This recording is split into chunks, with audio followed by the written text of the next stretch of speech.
What's going on, Wes? What's going on? Can you hear me? I can hear you, man. All right, how you doing? I'm great, man. Thanks for having me. What's going on? Can you hear me? Hold on, I can hear you, man. I gotta get rid of this. Hold on. I'm great, man. Thanks for having me. What's going on? Can you hear me? Come on, I can hear you, man. I gotta get rid of this. Hold on. I'm great, man. Thanks for having me. What's going on? Can you hear me? Come on, I can hear you, man. I gotta get rid of this. Hold on. I'm great, man. Thanks for having me. All right, there we go. I'm trying to wait till Julian come in. Julian's supposed to be coming in, but we'll get started here in a second. How's the quarantine life so far? Hey, it's good. It's trying to make the most of it, but man, I miss human interaction. I know. I think we all do, man. Like what? I think we all do, man. This has been crazy. Unprecedented time, man. I tell you. But it's like, man, what do you do? It's so we don't know anything. I mean, all we know is what people tell us, right? That's right. So, it's like, wow, and do you have any kids, family? I don't, man. But other than these knuckleheads on campus, but like it's one of these things. Like I'm trying to be that guy, the guy that's like, let's make the most out of these circumstances, to be positive, like not be the guy walking around complaining, right? But man, I've had my days now. I've had my days where it gets the best of you, like, yeah. And I hope this thing doesn't last. I want to coach some basketball again, man. I'm tired of being on Zoom, like. Right. Well, Julian just came in, so let's get started. My God, what's up, baby? Julian, what's up, brother? Oh man, I'm chilling. My man, I hate that I got to see you over Zoom, bro. I know. Look, they opening it up slowly but surely, man. We got to just keep hope alive, right? Hey, Georgia, y'all are ahead of the game in Georgia, man. Y'all are wild down there. No, we're guinea pigs, man. We're guinea pigs. I don't know if y'all gonna be the reason we're all okay. Y'all gonna be in the hospital or not. But hey, you know what's crazy is like they got like CDC coffins on the side of the highway. Stacked up like it's like all these black coffins stacked up on the side of the highway in Conyers. Oh wow, man! I mean, somebody took a picture and sent it and say, "Look what they do." So they getting prepared for bodies. It's crazy. Wow. But see, what the funny thing about it is, man, I was talking. My wife, she works. She works with doctors and stuff. She's an accountant, but she's the accountant over at Atlanta Plastic Surgeons. And so they have an account with Children's Healthcare of Atlanta. And so basically, they said, hey man, this thing is gonna be like the flu. They like, some people are gonna get it and gonna have to go to the hospital and get sick, and some people are gonna die until they figure it out. And so basically, like you said, Jerome, Georgia's gonna be the guinea pigs. Like they waited until that first day in Fulton County where we didn't have any deaths, and they said, all right, let's go, let's open it back up. But let me tell you something, Jules. This ain't like the flu. Yeah. This is but the thing is, if you're gonna catch it, you're gonna catch it, man. I know, and I get that, but what I'm saying is not like the flu. This is more contagious than the flu. You put it like this, put it in perspective. One group went to a choir rehearsal. Oh, I know, in California, in LA.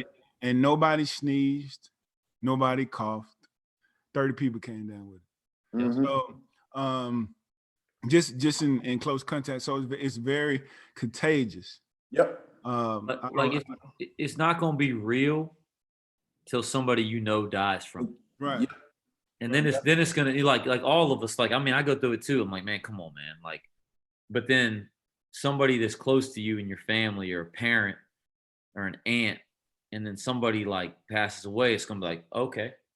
And like, I hope it doesn't have to come to that for many people, And that's the scary part. That's the real scary part, is you just don't know. And then, I mean, it went from young people couldn't catch it to then young people were catching it. It's just. But that's what novel is. It hasn't been seen before. They don't know. They learning about it as they go, just like we're learning about it as we go. It's a novel virus, and like they learning about it, and it's adapt.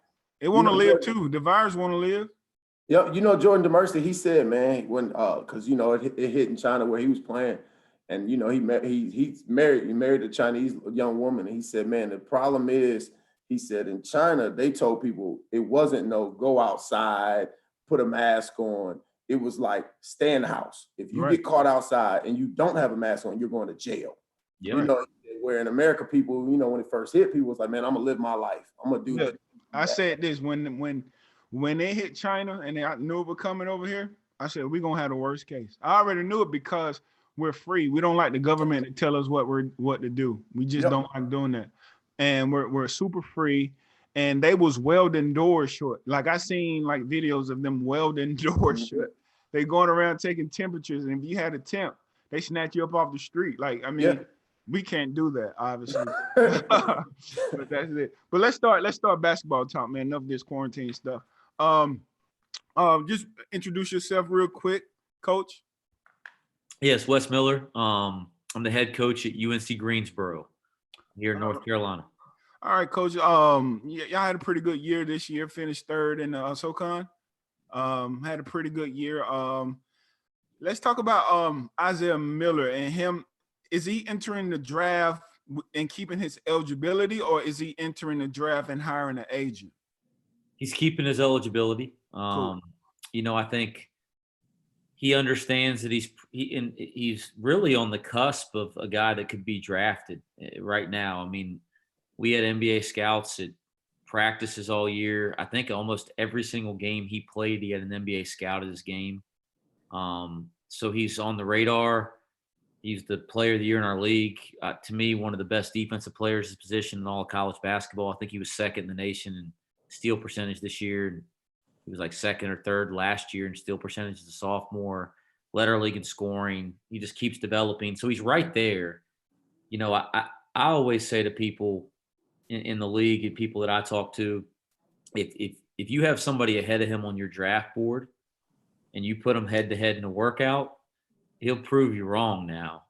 So I hope for his sake that he can, you know, have a chance to work out against guys. Obviously, with this COVID situation, the NBA pre-draft process is so up in the air, Jerome, that I don't know what that looks like. But he's a guy that could really benefit from being able to go work out in front of teams and work out against guys that people may have ahead of him on a draft board. He's the one thing I'll say about Zay. He's really level-headed. He's really humble. And I think that starts because of his mother, Marilyn. And, you know, I think their education's really important. So if he's not in position, you know, to be on an NBA team next year, be drafted, he does want to make sure he can come back to school.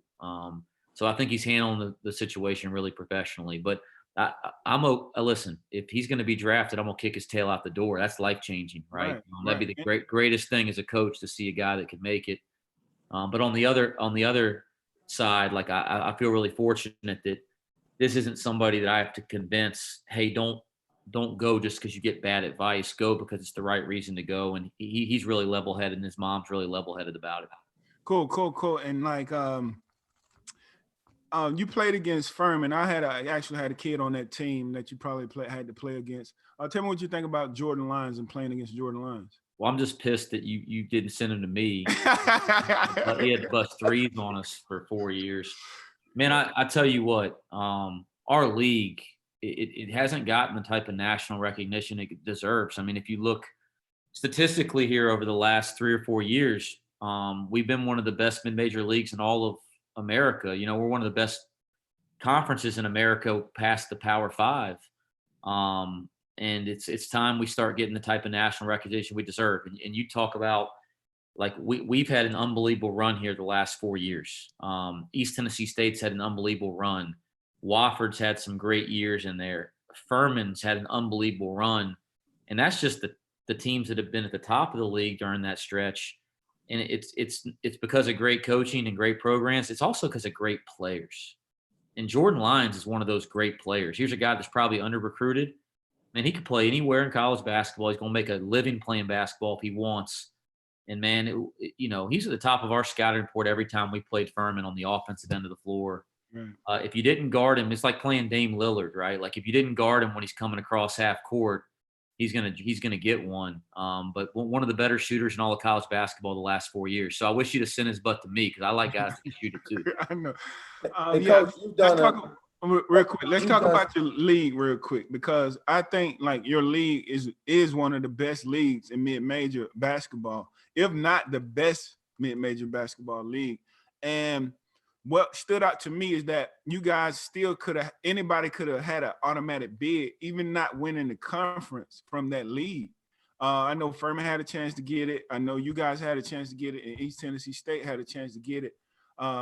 You know, I mean, not an automatic bid, but just a bid. At large. At large bids. Yeah. Yeah. So that just tells you how good that conference is. So you obviously recruit heavy in Georgia.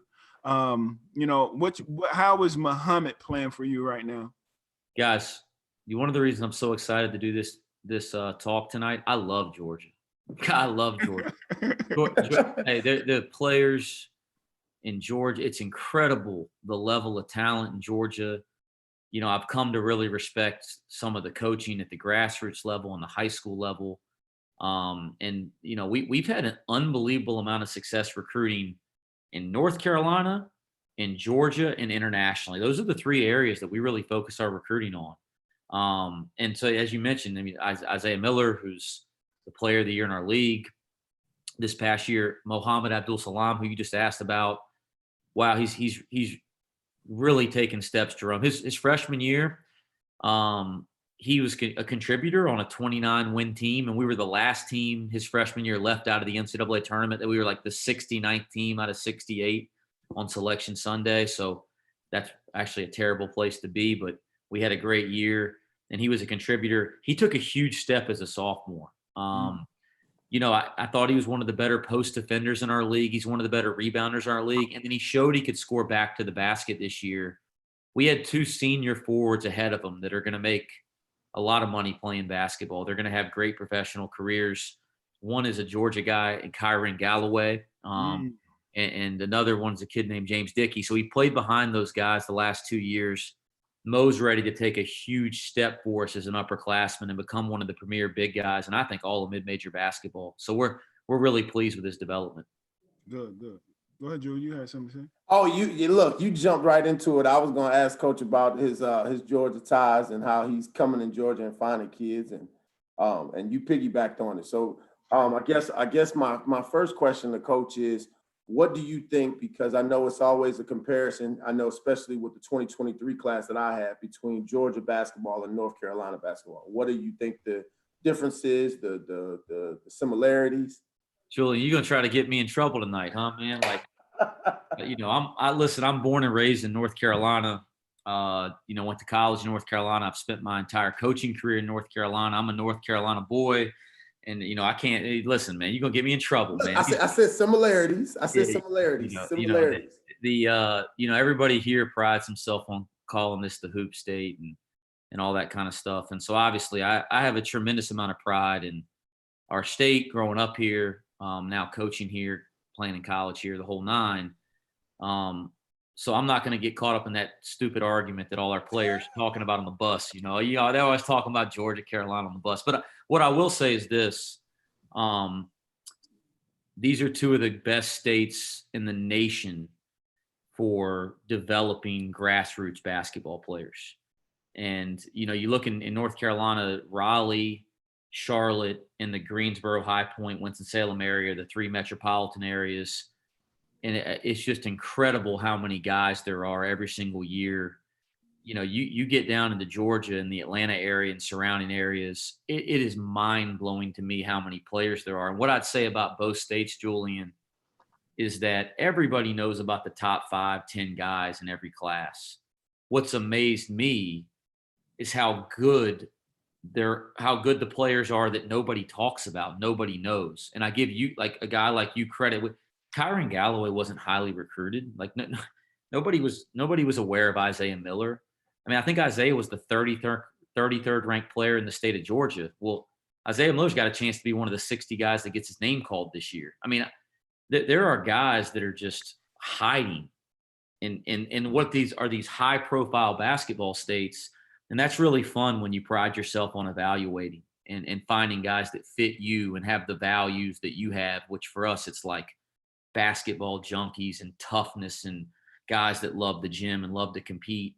And I think there really aren't two better places for us to find those type of guys that are under recruited than Georgia and North Carolina. And that's what I've come to value about both places. Yeah. Let me ask you this real quick, Coach. When looking for a recruit, or when you're evaluating talent, if you had to say the number one thing that stands out to you, and I can just give you a couple, like character, hard work, skill set, whether it's dribbling, shooting, what is the number one skill you look for as a head coach of a Division I basketball program? Well, I think if you asked, there's 353 Division I head coaches, and I don't know if everybody'd answer the same. It doesn't mean that it's the most important, but the first thing we try to check the box on at UNCG, they have to love ball. Like they all say it, right? Oh, I love basketball. No, like we're insane about basketball. Like, we're not for everybody. I say it to everybody we recruit. Like, I'm 24/7. Basketball is what I do for fun. Like, when I need vacation, I watch games. Like, I go to an NBA game. Like, that's my break from basketball is basketball. We hire staff based on that. And we got to have players that are just in love with this game and are passionate about this game. And just because you like to play and because you want to play in college doesn't mean you're on the level in our. So we're trying to find basketball kids that love the game. That's number one for us. We want basketball junkies. The second thing, we really, really value toughness and competitiveness. Like, you have to have a high threshold for winning. Like, you can tell a lot watching what happens between the lines, right? Like, when we watch kids in high school or practice or AAU or camp setting, kids that value winning, and you can just watch it by the way they react when their team scores, by the way they react when their team gets a stop. Like, we want kids that just value winning, that have high competitiveness. We find that if kids don't have those two qualities first and foremost, getting into the other stuff for us doesn't really matter. Like, we're going to start with that. Now, once we get past that, of course, we want high character guys that have great values, right? We want guys that have incredible work. You won't last a week with us if you don't love the gym. Like, we want all these other things. We want guys that fit our style of play, but we always start with the staff with, do they love it, man? Are they passionate about it? And do they care about winning? And we try to figure that out watching them more than just ask people. Because generally, like, parents and coaches, believe in their kids. They're going to say yes to both of those questions, but we can kind of tell sometimes by just how a kid carries himself, how they work out, how they play. Okay. And you got a unique background. A lot of coaches don't have the same background as you. You played obviously for UNC and play with Vince Carter. So you got to see a level of talent that, unprecedented. So when you evaluate talent, do your experiences come into play as far as, like, I played against a guy that was super good, or I played with guys that were super good. I played and I was pretty, super good. And so do your experiences come into play when evaluating guys? Yeah, well, I wasn't super good, but I appreciate that. Julian, you were a baller, man. Like, I'll give you some credit, man. But no, listen, and I didn't play with Vince. I'm not that old. I did play with Vince in the summer some when he come back and play, but no, I played with, I think, don't quote me on this, but I'm in the ballpark. Like, I think in my 4 years at North Carolina, I played with 13 NBA players. Wow. And I was on the 2005 national championship team. I had an incredible college experience and played with some great players. And then I got to end up starting there 1 year on a top 10 team in the country and having a really incredible experience playing myself. So, like, I feel very fortunate first and very blessed. But yeah, absolutely. Like, I fell in love with this game as a player first. Like, I certainly identify now as a coach at 37 and been 8-9 years as a head coach. But, like, I fell in love with this game, like all of us, man, in the backyard, like in the wars and the playgrounds. Hey, the kids are back in the playgrounds playing. This is the one good thing about COVID, by the way. They're back outside. But, like, I fell in love with the game as a player. And one of the things that I really pride myself on as a head coach is trying to be able to relate to the guys that I'm coaching. And I can remember going through the things that they're going through and trying to get on their level. And so, yeah, I draw on my playing career a lot. I try to remember what I felt like when I go through the things they went through. One other thing I think is unique about me as a coach is I've been the guy that didn't get in the games on the end of the bench. I've been the guy that started, that had the green light. I've been the guy that, shoot, I started my junior year, and this is what it's like sometimes when you play at a place like North Carolina. I started, we finished 10th in the country and second in the ACC and had this great year. And the next year, Ty Lawson and Wayne Ellington came in, the number one shooting guard and the number one point guard. And my ass was backing up people then, So like I've been the backup, I've been the starting guard, I've been the guy that couldn't get in the games, I've been the scout team player. So I feel like throughout my career as a player, I got to experience somewhat, what every kind of role you could have on a team. And I try to use that to my advantage in coaching and relating to our guys. Cool. Yeah. Speaking of which, and I want to talk about a UNC guy right now. And the reason why I want to talk about this guy, because I want to kind of make it relate to mid-major versus major. I feel like a guy, Georgia guy, Brandon Robinson, that's at UNC now, would have went to a UNCG, he would be getting ready to go to the league as well. I just want you to kind of, do you ever have these conversations with recruits on if they're trying to go too high? Because I think sometimes they overshoot themselves. Like, I think Brandon should have been at like a UNCG or a Furman because the kid had a lot of talent. I think he has gotten hidden up there. You talking about Seven Woods. You talking about all these different guys that, would have probably benefited from a school like yours. Do you ever have these conversations with recruits? Yeah, I think we think about it a little bit differently, but somewhat on the same line. So like what I'll say is it's like we're recruiting guys that we think can play anywhere in the world eventually. So like when I'm recruiting Isaiah Miller, I'm not like I was fired up when we were recruiting Isaiah Miller. I'm not going to myself, well, he wouldn't be good at a high major school, so he should go mid-major. Shoot, we think we're high major. We may be in what is considered a mid-major league, but we think we're a high major program in how we operate and the level of player that we have. Okay. So what I tell kids is it's not about level, it's about fit. Listen, like I don't know if I help Brandon Robinson get to the NBA better than Roy Williams. Like he's the greatest, man, like in my opinion, right? And I am biased, but for kids, I think stop looking at the league, stop looking at what the perceived level. Like if you look at where we're ranked and other teams in our league, you mentioned Furman, East Tennessee State. Look where they've been ranked among 353 Division I teams. We're ranked ahead of a lot of teams that everybody would call high major. So then what are we? I think we finished in the net and the RPI in the top 100 in the last 4 years. Well, there's a lot of teams in the ACC and SEC and Big East, and you keep going, that finish in the hundreds and the 200s. So I guess my point is, it's not to me as much about level. It's about fit and style of play and coaching and opportunities. And I think sometimes kids get so caught up in the wrong things, like we all did when we were 18 years old, right? And I think, that's why guys like you guys that can guide them to the right places that fit their games and their development and the things that they need, that's what's most important. And guys, it works both ways. When we find kids that fit our program and what our needs are and our value system the best, we have the best teams we can have. And it goes, so trying to find the best fit, I think, is more important than anything else. Cool. Coach West, I got a couple questions for you. By the way, I'm Coach Chris. I work with the TSF 2022 team, and I'm also assistant coach at Miller Grove High School. Great opportunity to meet you this evening. Could you speak? You kind of talked about it earlier, or it kind of came up. Can you speak about the kind of defensive culture it seems like you've been able to create at UNCG? I was just kind of going through your bio earlier, and it listed some of the numbers that you guys had this year as a team. And then as far as you mentioned with Isaiah being, player, defensive player of the year for you guys in SoCon. Can you speak to that culture that you've been able to develop there? Yeah. What's up, Chris? Yeah. you're gonna get me excited. Start talking defense, man.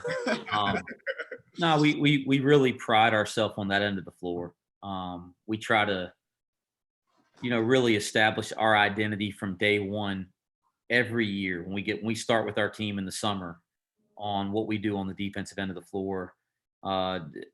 First off with us, like there's lots of good ways to play defense, right? There's a lot of teams that do it differently. We're super aggressive, Chris. Like our whole goal is to not let you play the way that you practice every day. So we try to apply full court pressure on every single possession, or every make or dead ball, I should say. And we've had a lot of success with 3/4 court zone pressing. We do some full court man pressing. In the half court, we're not the type to run through passing lanes all the time or gamble, but we're not going to just let you swing the ball around the horn in the scoring area. We really value pressure in the ball. We like having a lot of size on the back line. So, we're willing to let you put the ball on the ground and drive to certain pressure points on the floor. And we like having the type of athleticism that can play and make plays on the ball around the rim and bother shots and alter shots and lead to fast breaks on offense. So now we are a defensive minded program. I also think it's the most selfless thing there is in basketball, right? Is sacrificing yourself on that end of the floor. And I just feel like it builds the team dynamic when you get everybody in that locker room and everybody in that lineup to decide that no matter what's going on down there on offense, that we're all going to do our part here and live up to the standard that we've set forth for every defensive possession. So I really believe in it, man. And on the converse side, Chris, we let our guys really play on offense. Like we let them play through mistakes. We let them, make aggressive mistakes, turning the ball over. Of course, we coach shot selection and all that, but we don't yank them out of the game for a bad decision or a bad shot. But defensively, as I say to everybody, like I'm an asshole. Like we're going to guard, and we're going to guard the same way every possession, and we're going to give certain type of effort every possession, or you're not going to play. But offensively, if you're a guy that can drive the ball, man, put your head down, go make a play, and if you throw it into the 10th row, as long as you sprint back and guard the next possession, I ain't got no issues. So no, we're a defensive minded team, and I'm really proud of some of the defensive numbers. If you look at our team over the last 4 or 5 years, we've been one of the better defensive teams in college basketball, and I'm really proud of that. Can you, to a player that potentially, whether it's UNCG or any team in your conference, what can a kid expect coming into you guys' conference on a night, on conference play? What would you say is the one word that identifies your conference? Versatile. Our league, it's amazing. Sometimes you look at leagues around the country and there's certain trends, like the Big Ten, everybody plays slow and beats each other up, right? It's the most physical league in America, for example. And you could look across conferences and say that there's no trend in our league. We have some of the slowest teams in college basketball that are execution based. Literally run stuff that you'd only see in Europe, man. Like they have hundreds of plays with counters and false actions, and they use 20 to 25 seconds to every shot clock, right? We have some of the slowest, most execution-based teams in the nation, and especially when you look at the analytics in terms of pace of play. We have the number one fastest team in the country in pace of play in the Citadel on the other end. So let's just take pace of play in terms of style of play. We have some of the 2 or 3 slowest in the nation, and then the fast, and then kind of everything in between. We have teams that are man-to-man teams. We have teams that are zone teams. We have teams that change defenses a lot. I mean, you see everything in our league, and I think that's really helped me grow as a coach. And I think when our players leave our league, they're prepared professionally because they've seen every ball screen coverage, for example, or every type of scheme. So the versatility in our league is really unique. Hey, I want to ask, I got a quick question from an Instagram. He said, talk about how important it is to communicate on the defensive end, just the communication on defense. How important is that? We had some saying this year to start. So we really value communication. I think one of the things people say when they come to our practices that I'm really proud of is how well our kids talk. And I always kind of take a step back. I don't think they're talking at all, but we felt like our team this year had taken a little bit of a step back in communication. And I think we came up with some saying like communicate or play, like that's your choice. Like, you're either going to communicate or you're not going to play. I think it's the biggest adjustment for young players when they make the transition from high school to college. Wow. And I think I tell our guys all the time, when you go sit on the floor in an NBA game, the first thing you notice is how they talk on every possession, how they communicate to each other. It's incredible. It's the same thing in the high school to college transition. If you don't talk defensively on good college teams, you cannot play. You cannot function. That team cannot operate with you on the floor, regardless of how talented you are. And I'd say most talented freshmen that we have that haven't really gotten over the hump in our rotation, that's been one of their primary problems. I could not put a value on how important it is in our game, not just defensively, even offensively as well. Right. Obviously, you're one of the youngest coaches out there, and I'm already getting a good vibe from you. Like, you know what I'm saying? Like, if I got my kid right here and just how you talk and your spirit, just everything, and I think it plays a major factor in relating to some of these these younger players.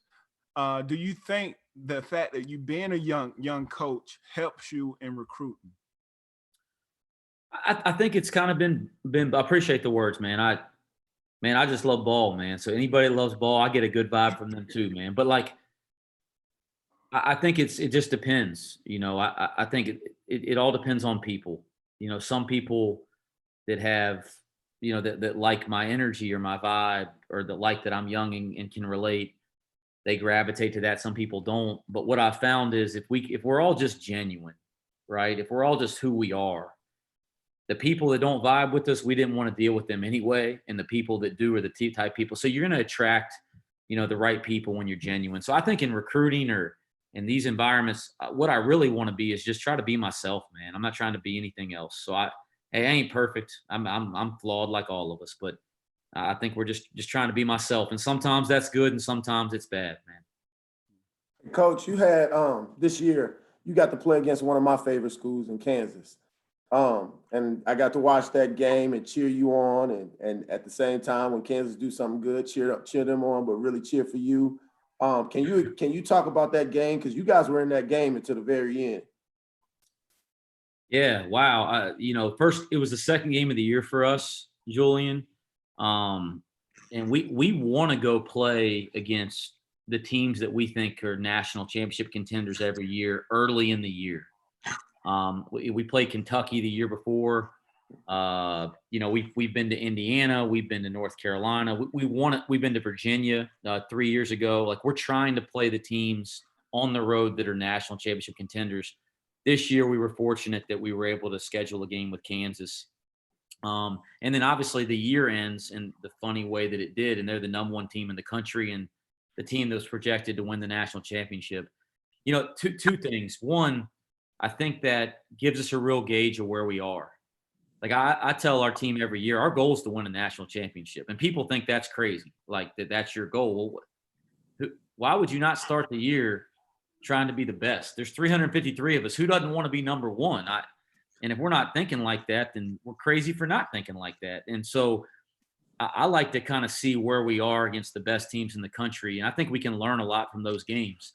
And one day we're going to win one of those dang games. I really believe that, man. But that game was great. What an incredible environment. Maybe one of the neatest environments I've ever experienced in college basketball, or obviously watching any sports or being a part of any sports. I thought we really were able to compete with them for about 26, 28 minutes. And I thought we learned a lot. But, man, I have such respect for Bill Self. Guys, he may be the best I've ever scouted against or coached against coming out of a timeout. I couldn't believe, as we were doing our film work, they run little hitters and lobs and backdoors and deep post catches out of timeouts. And I've never been more scared in a timeout when we were on defense, or, the next possession we were on defense going, man, are they going to get one this possession? He is elite, and they got a couple on us too. But I mean, I thought it was a good game for us. I thought we could have played a little better, but I was proud that we hung in there. And I thought our guys learned a lot. And we made a nice little run in our non-conference after that game. And you took out Georgetown after that too, right? You took out Georgetown, yeah. Yeah, we beat Georgetown a couple weeks later. Yeah. So so just piggyback off that, how has your recruitment been this year so far? Wow. I am fired up about our recruiting class. We signed a kid named AJ McGinnis, and I found him down in Atlanta in the live period. Sean Williams actually is the first person that told me about him. He's from Alabama. He's from Huntsville, Alabama. But yeah, I was at Sean's event and he pointed him out, and he's 6'4", unbelievable athlete, under recruited. I think he'll be the best shooter on our roster when he walks in our gym as a freshman. Really talented. We signed a kid out of Kansas named Jared Hensley. It was a really interesting connection with his high school coach, with me and another assistant on our staff. He's the first player in school history that's been ranked in the top 150 in the nation. I think Rivals had him as the 143rd best player. He's a 6'8", small forward. And, I don't want to blow him up too much, but I think he may be able to play at the highest level one day. He's lefty, high shot pocket. He kind of reminds me of like Joe Ingles, who plays for the Utah Jazz. He is special, guys. And more than that, man, he has a grind. Like the biggest thing with him is he's good now, but I think he's going to be great because he may have the best work ethic anybody I've ever recruited in high school. I mean, just gets up every morning at 6 o'clock. He doesn't have a girlfriend, doesn't have a social life. Like he just goes to school and he does ball, and it's every day. And that's our kind of kid. We just got a 7-foot transfer to sign with us last week from University of Central Arkansas. His name's Hayden Koval. Led the nation in shot blocking last year with 3 a game. He can step out and shoot the 3. So I'm super excited about our incoming recruiting class. I think we have guys that can contribute right away and add to our team. Go ahead, Jeff. Jeff. Hey, Coach, how you doing? What's up, Jeff? Cedar Shores High School. I got 2 questions for you. One is, I know you say y'all defensive-minded team. What are y'all goals? Like when you go into a game, do you have like, get this many stops in a row? We want to get this many stops in a row, and we want to score this many times off the stops, or is there a certain amount of deflections or steals or anything that y'all go by? Yeah, it's a great question. We have certain metrics as a staff that we really pay attention to. We're really big on, like, as a staff, and I mean, I'll talk about the goals that we kind of give to our team, but we're really big as a staff on our effective field goal percentage defense. We're really big as a staff on our defensive rebounding percentage. We're really big in our turnover percentage. Again, we press quite a bit and we're very aggressive. So there's some, like, obviously, like, just our overall defensive efficiency, points per possession that we give up. Like there's some analytical stuff that we really, really value as a staff.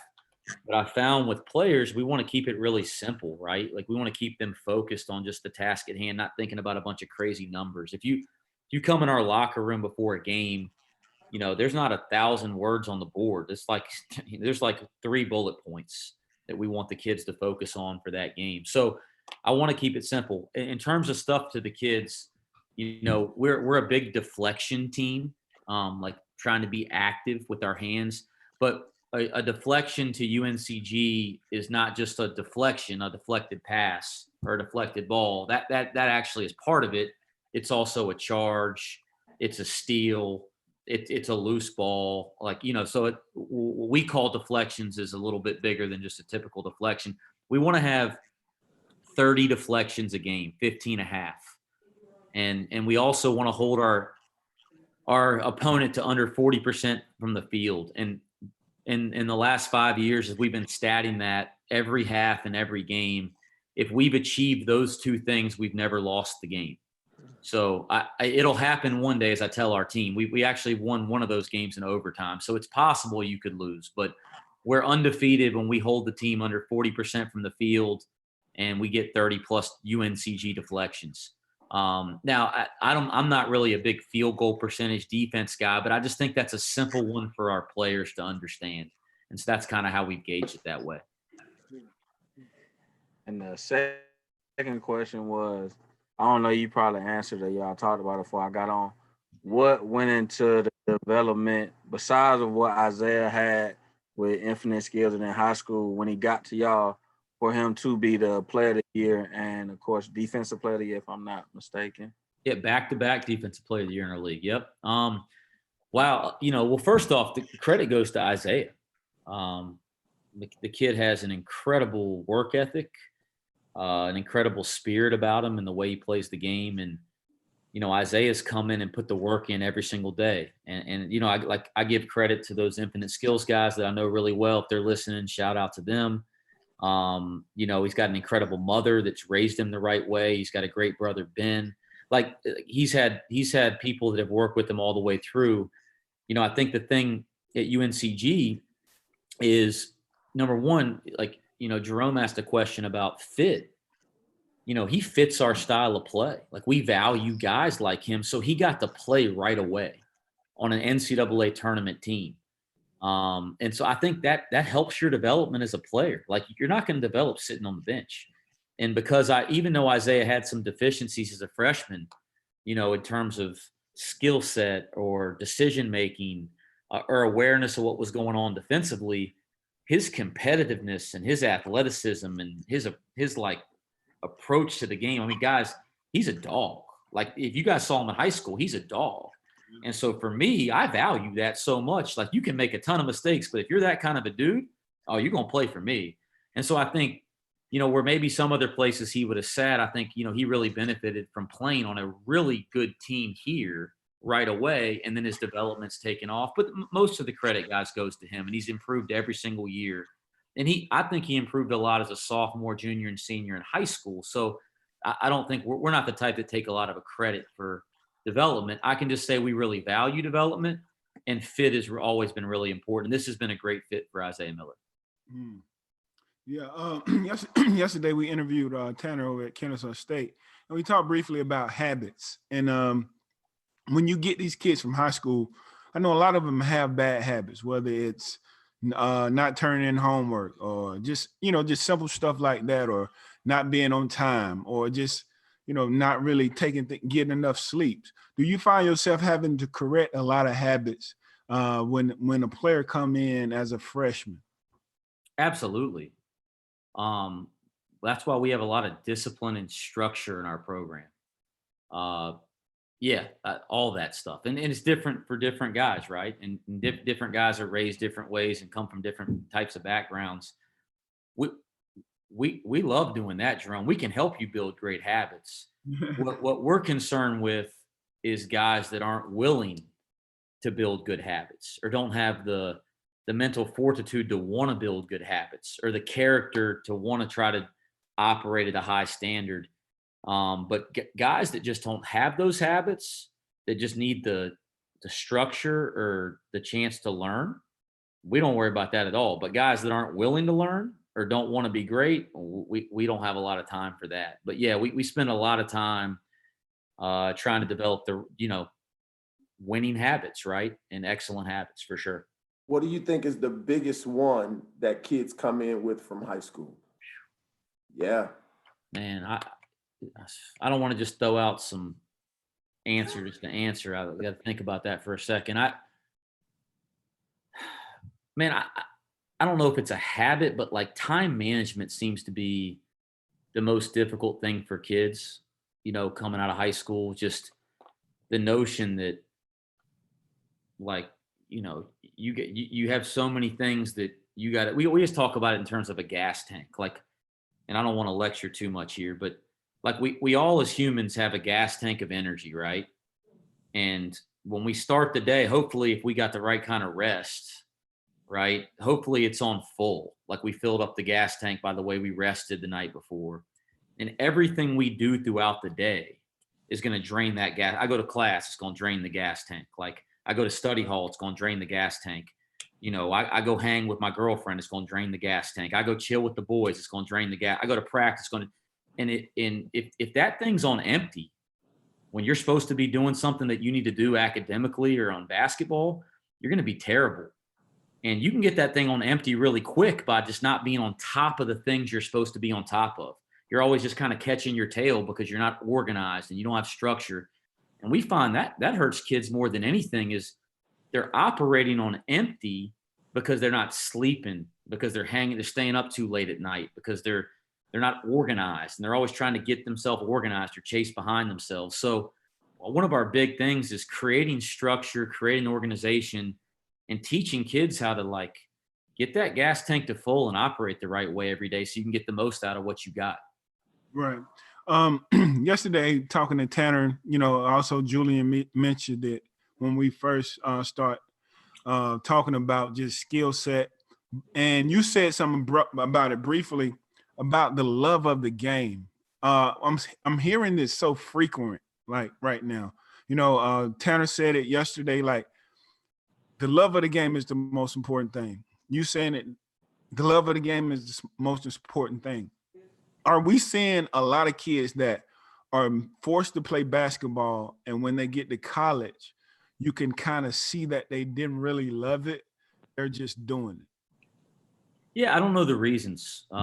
There's probably somebody out there a lot smarter than me can figure that out. But I can tell you that there are guys that love this, man, that you can just tell. It's just inside of them. And then there's guys that do this for other reasons, whether they like the attention they get, on these things, right? Or they like the attention they get from their parents or from girls or whatever it may be. Like there's guys that have ulterior motives, and not that it's always that cut and dry, because shoot, I love it, but I like the attention I got as a player. I'm not going to act like I'm somebody I'm not. But my point is, it's not always that simple, but you can tell the guys that intrinsically really, really have a love for the game and being in the gym and having a ball in their hands. And I just think over time that wins. I really do, because, you guys all, like a lot of you guys played. Like, I know about Julian's career. Like we all played to some level, and I don't care. The higher level you go, there's more bad days. Mm. And the bad days, man, if you don't love it, you don't want to fight through it. I know, man, I had some of the worst days of my life on a basketball court, but I never once thought about whether I wanted to be there or not. And I think if you don't love this thing on the bad days, you're going to go, man, I don't want to be here. I don't want to do this. When you love this game, that's the last thing that goes through your mind. You just want to dig in and figure it out. So, I don't know the reasons, but yeah, there's a lot of guys that play basketball for the wrong reasons. And, we're trying to find the guys that really intrinsically love what they're doing and have a passion for what they're doing. I'll tell you all this, you guys, because Isaiah's from down where you guys are. When you watch Isaiah Miller, man, he loves playing basketball. Like you can just, like the way he carries himself on the court, he's the same fellas in a pickup game in July as he is in the conference tournament. Like it's the same dude. Like you walk in the gym in July and they're playing one-on-one at 8:00 at night when I'm walking out of my office, he has the same energy to want to compete when it's just him and one of his teammates and nobody else in the gym. We're looking for guys like that. Cool. Yeah, we've been coach to that point, and one of the questions on the live cam, I'm not sure if it was another coach, maybe a kid, but the transition from high school to college, do you see it to be the gap more on the mental side, or is it more on the skill and athleticism side as kids are making that transition? Oh, it's mental. Usually they're not there if they don't fit, the mold. Hopefully we're all doing a good job recruiting. We're not going to bring somebody there that doesn't have the right kind of skill or the right kind of athleticism or some combination of both. It's the mental side. I always say this, like, if you come in and play a lot for me as a freshman, I'm probably doing something wrong, some level, right? Like it should be that hard, because my sophomores and juniors and seniors and the guys that have been in my program should be more mentally prepared for what we're doing than any freshman I can bring through the door. Mm. I'm like really proud. We hadn't had a freshman start for us in 4 years, but I'm really proud. And I'm like, listen, I'll start any freshman if they deserve it. But and I think it's because, Chris, we've had some unbelievable, a lot of our players that are great players now, they were freshmen at one point and didn't start. It's because it's a real big adjustment. The focus, the attention to detail in college, we just have so much more time with them, and they're older, right? It's just so much different than high school and AAU. And you know, like I always like talk to my buddies coaching in high school, and they got other jobs and do other things. All I do is basketball, and I got 3 assistants. All they do is basketball, and I got a director of player development, and I got an operations guy, and I got 3 graduate assistants, and I got a strength. All we think about is basketball. So the type of detail that we can put into the game is different than anything they've probably ever had to deal with, and that is hard mentally because you just can't walk out in the college game and just hoop.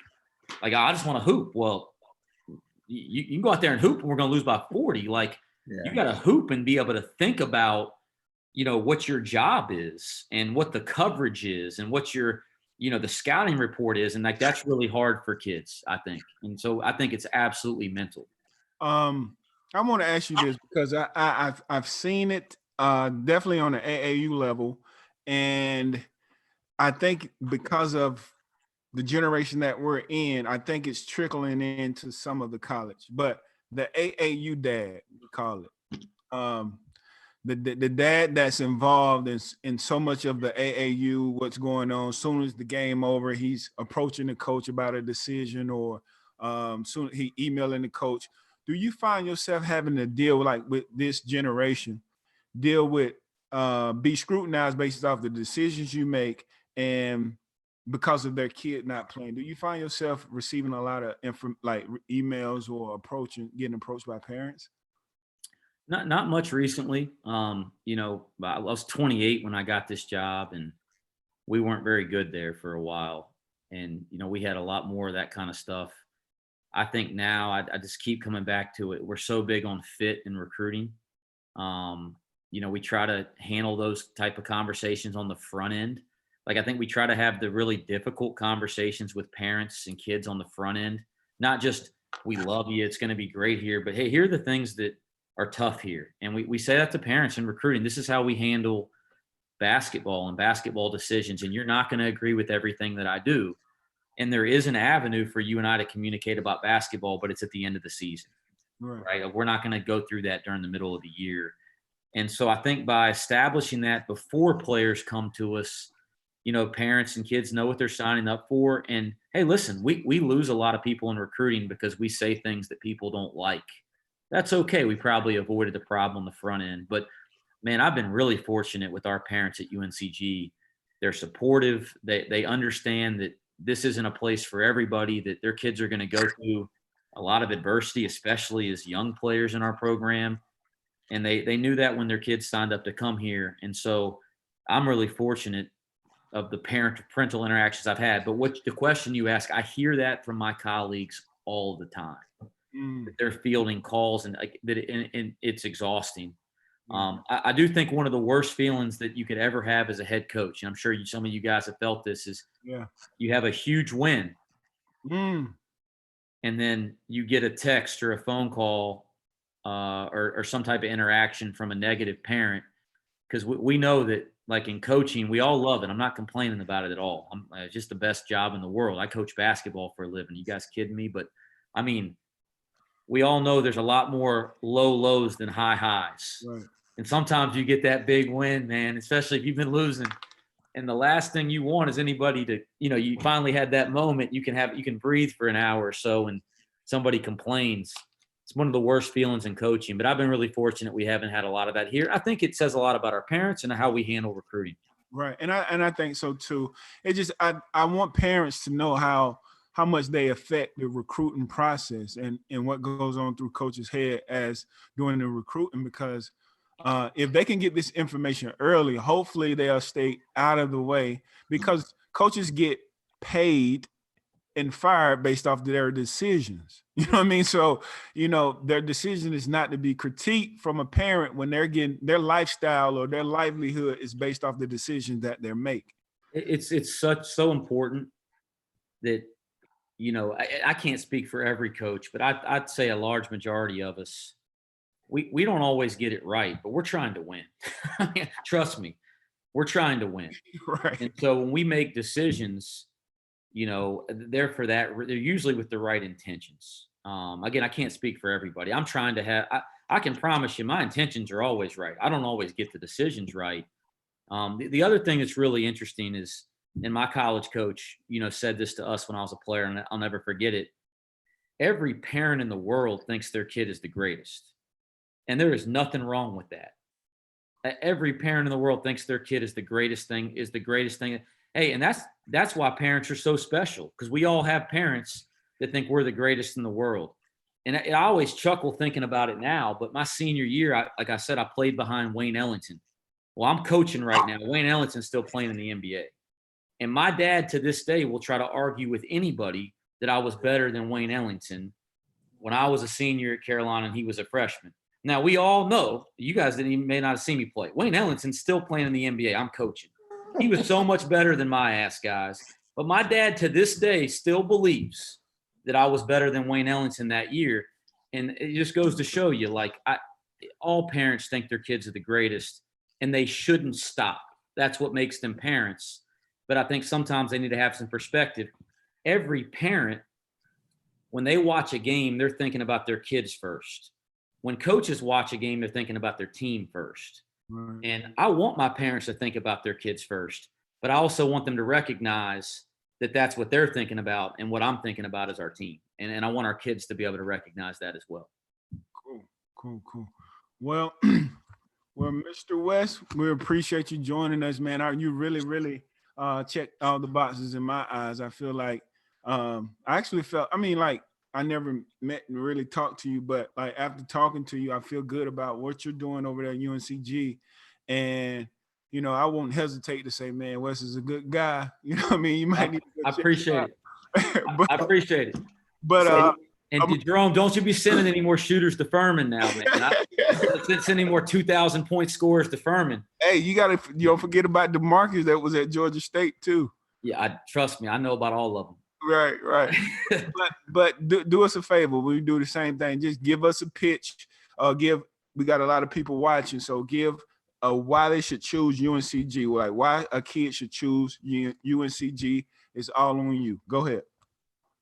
Yeah, I would just say if you love the game, if you're passionate about this game and you're passionate about developing, and you want to try to reach your highest potential as a player, but at the same time, you have a selfless aspect about you that really, really values winning, this is a place that you fit. And the worst thing people can do is say that we are a mid-major or whatever. Like, we're a high major basketball program playing in one of the best mid-major leagues in the country. If this fits you, I want you to come here. If this doesn't fit you, stay the hell away from me, because we can save each other some time. So no, I listen, we're looking for the right kind of guys and the kind of guys that we call Spartans. We've been really fortunate. We've had a lot of those over the last 4 or 5 years. And now, Jerome, I'm happy to say this, man. Most of the kids that have come play for us have gone on to play professionally. And a lot of them at one point weren't even, recruited to the Division I level to some regard. So I'm really proud of what we're doing. I appreciate the platform. Boy, I love Julian Barfield, man. I got to say that's my man. We go way back, and I'm happy to meet all you guys too. But you send any more dudes to Furman that are kicking my tail, man, we're gonna have some problems. Well, Wes, do me a favor. Follow us on Twitter at Hoop Hustlers, and I'm gonna send you an email. We do a scouting service too, so check that out, and we can get you the kids that you deserve. Hey, send it to me. I'm happy to sign up. I love Georgia. You guys know that. So appreciate y'all having me, guys. All right, get some sleep. All right, y'all too. All right. Appreciate it, Coach. Thanks, guys. All right, let's see. All right. Up tonight, fellas. Yeah, man. I ain't really have. So we're gonna have to just wing it tonight because I ain't got no topics, but I got a couple good ones, man. I got like 2 or 3. But you can start off, Jude. That's fine. It was on Bleacher Report today or yesterday, man. And I wrote it down as a topic for us, but then I had to do the family thing. And they said, man, they had the 10 top teams, man, in the last 20 years. And Bleacher Report left off the Miami Heat, the team that the Miami Heat teams, and had Golden State on there 3 times. What are y'all thoughts about that? You got to understand, like, that Miami Heat, that LeBron Miami Heat, everybody felt slighted by that. You know what I mean? Like, people felt slighted. Like, that whole decision thing, it was a debacle, man. Like, that was the first time in history where, it they did it on ESPN, and then it was like, dun dun dun dun. Hold on, he'll make a decision when he come back and do a commercial. like, bro, like, just you playing basketball. Just go. Like, I think it left a sad taste in a lot of people's mouth when Bron did that. And so I don't think they get the credit that they deserve, but they definitely one of the top teams, I think. But I think a lot of people just hate on that team because of that instance. That's just my opinion. But as you say that, what about the fact that people love the team with Durant and what he did?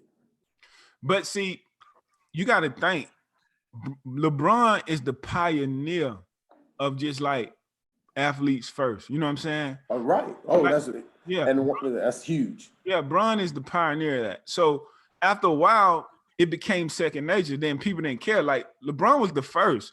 Everybody before LeBron did loyalty first, right? So they stayed with a franchise out of loyalty.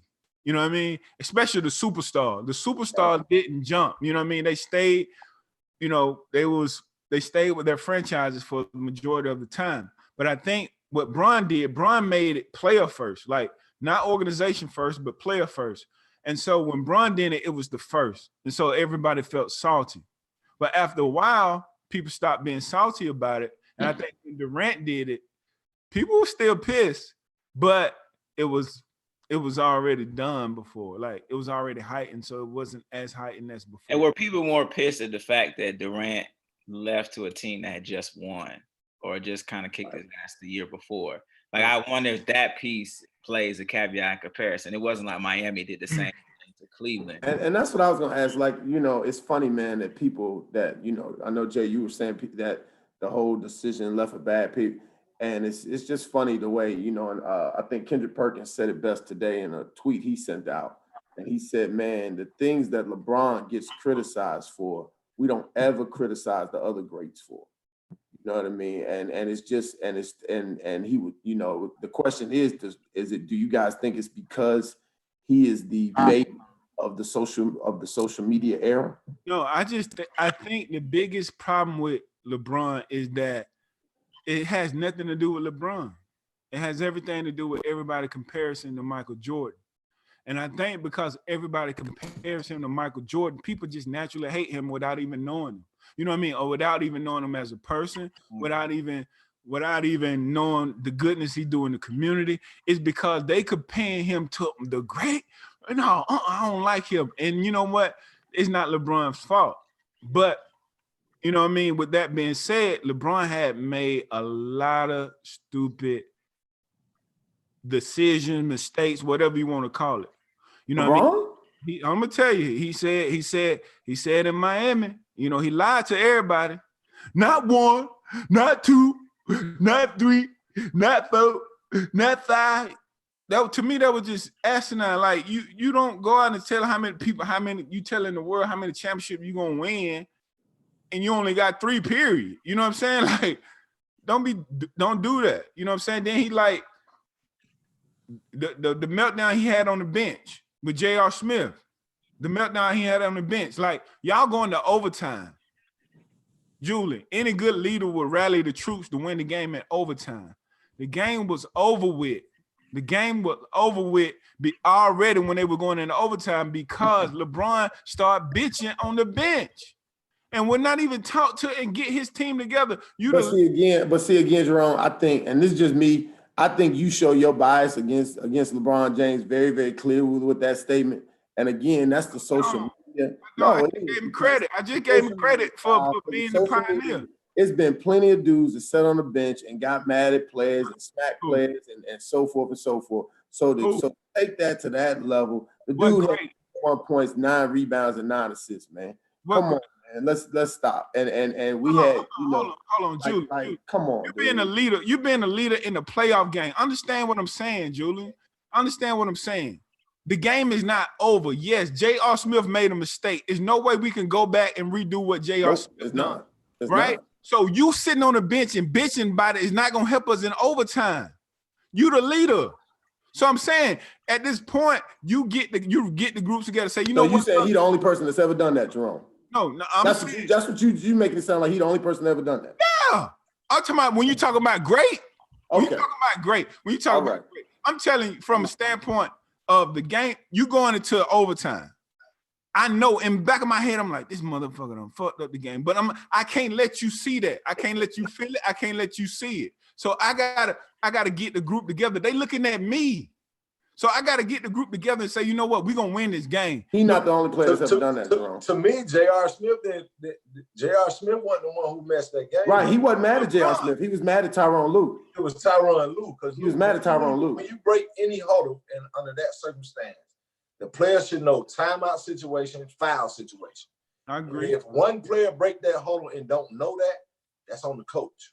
Right. That's not, and J.R. and if you actually go back and watch that replay, he asked Tyronn Lue, he said, why didn't you call a timeout? And he got mad at Tyronn Lue. He wasn't mad at J.R. Smith. He say, so we had another timeout, and Tyronn Lue was like, yeah. So evidently, Bron didn't even know.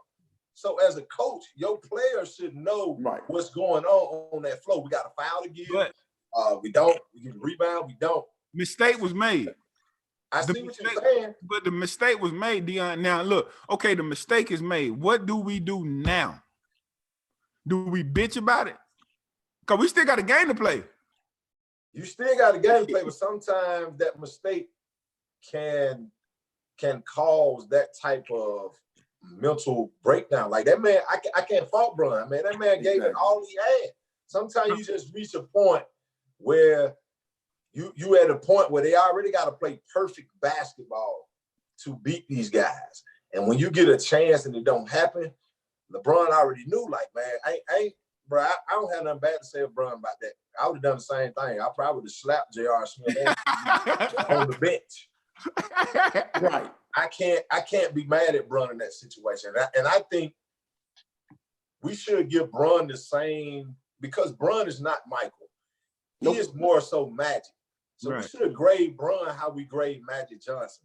So if Magic made a great pass to Kareem, nobody said nothing. If he made a great pass to Dennis Scott to end the game, Byron Scott, nobody said nothing.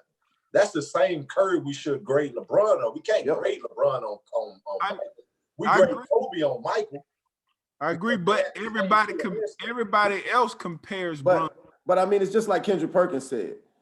You know, and I'm not even comparing Jordan, but he was talking about the Last Dance, and he said everybody is praising the fact that Jordan scored 63 points in that game, and he had a turnover and missed the game winner, and he said, but they praise him on the 63, but yet we fought LeBron on 51, 9 and 9 because he got mad at his coach and J.R. Smith.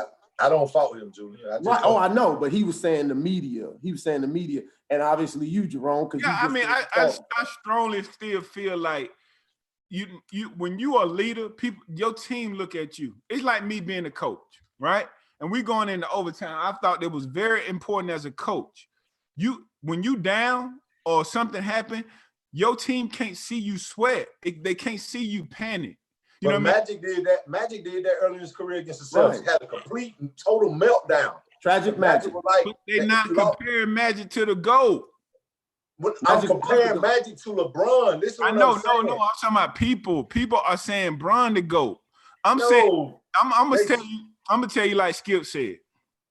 LeBron is not mentally where Mike at, right? So he's not mentally where Mike. So we got to take that pressure off of him. He's Magic. He's not Michael. Reason why we couldn't compare Magic to Michael is because their games are totally different. LeBron game is totally different. Just like Stephen Smith said, Steven Jackson just said today. He said LeBron is the greatest all-around player ever. All around. And Michael Jordan is the greatest player. And yes, I agree. I totally agree. What you got on that, Chris? No, I mean, it's hard. I agree on it. I think I would have been Deion if I was in that same position. It depends on the style of play. It honestly depends on. I mean, honestly, we're evaluating. It almost seems like we're evaluating Bron based upon what would Jordan have done? No. That's what it sounds like. It's based on what I would done. It based on what I would done. Listen, I would have had that as ad, but it would have been in the locker room. This is the whole world of you can't say that because you ain't been in the pressure situation at that moment on the biggest stage in basketball. None of us have. I can't even say that. I've been on the high school and maybe college, but I've never been where the whole world Man, that man, this is what I say about LeBron James. And you know I'm his biggest, I be on his behind just like I'm. He is the only guy that come into this league with all this pressure on him from the media, from fans and everything.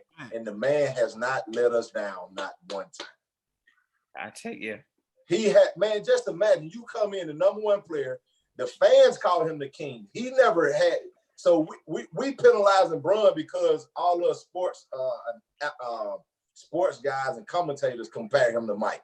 Right. This man said in Miami, Michael Jordan jersey should be retired in the Raptors for every team. No, you got to think. LeBron came out and said, like, this is the stupid shit that he say that make people pissed off. And fans, it makes you pissed off. It makes you pissed off. It make people pissed off. What did he say, Jerome? I'm going to tell you. He's sitting here watching himself and say, this what made me the GOAT. Shut your dumb ass up. Like, it ain't no different. It ain't no different than Muhammad Ali and Floyd Mayweather. You gotta have that type of confidence to be the best at what you do. I'm not agreeing with that. You what just said supposed to say. Tell me what he's supposed to say. Icons gotta have. You let the people say who the GOAT is. You don't self-claim your man. Look, you gotta have it. Mike ever say he GOAT? Jerome, listen. Muhammad Ali before he fought Sonny Liston. Sonny Liston was the heavyweight champ in the world. What did Muhammad Ali say? I'm the greatest of all time before he threw one punch. You got to have that type of confidence to be a GOAT, man. GOAT confident is the confident. I'm telling. Have Mike ever said that he was the GOAT? Ever? I'm sure he have. No, he haven't. Man, Mike done said he. Mike done said never. But what does that mean? So when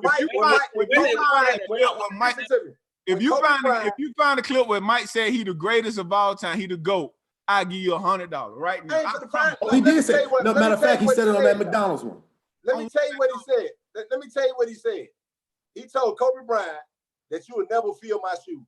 That's not saying you the GOAT. Come on, man. That man you can't, and I'm not for the track down history of what Mike said, when he said, and all that, man. I'm not, because he was the biggest trash talker ever. Yeah, but that man, you can't be that good. Jerome, you can't be who you are and who hustlers succeed if you don't talk. Just like you sit right here, Marshawn, myself, Julian, we all say we got the best kids and the best teams around. We gotta say that. If you ain't got confidence in yourself, then who else gonna have confidence in you? I get that. What I'm saying. Not to mention, what is he supposed to say then? He's done something that nobody's ever done. He beat a 73-19, came back from 3-1. Ain't nobody ever done that. All he said was, "I supposed to be on the Mount Rushmore." Right. No, he said no, he didn't. When he was sitting there looking at the documentary himself, he said I'm the GOAT. That's what made me the GOAT. He said, "I believe this took me over." Is what he said. He said, "This what made me the GOAT." Go back and look at it. Jerome, and he's not supposed to say that. I'm not mad at him for saying that. Jeffrey, thank you. I would have been mad at him if he would have said, "This what made me the second best player." You don't think Kobe Bryant thought he was the best player ever? You gotta have that mentality. Larry Bird, all of them, man. That's the mentality. But Dion, that's fine. The mentality is fine. What I'm telling you is you let the people crown you. The people crown you. Let the people crown you. You don't sit here and say, you think it, but you don't verbalize like, I'm the GOAT. This what made me so doing the Dream Team documentary when Magic and Bird, when they were older, and Mike, and they was in practice that day, and they looked around and said, "Man, it's his show now." At that point, before Mike arrived, they were saying they was the best two in basketball, man. I'd be mad at my son if I call him in here right now and say you better than Michael Jordan, and he say no. I would He's supposed to think that. That's what killer mentality is. But that he don't even have I think you just try to find reason to not like the man. Yeah, you just say that's what it boiled down to. That's what it boiled down to. I told you I like LeBron.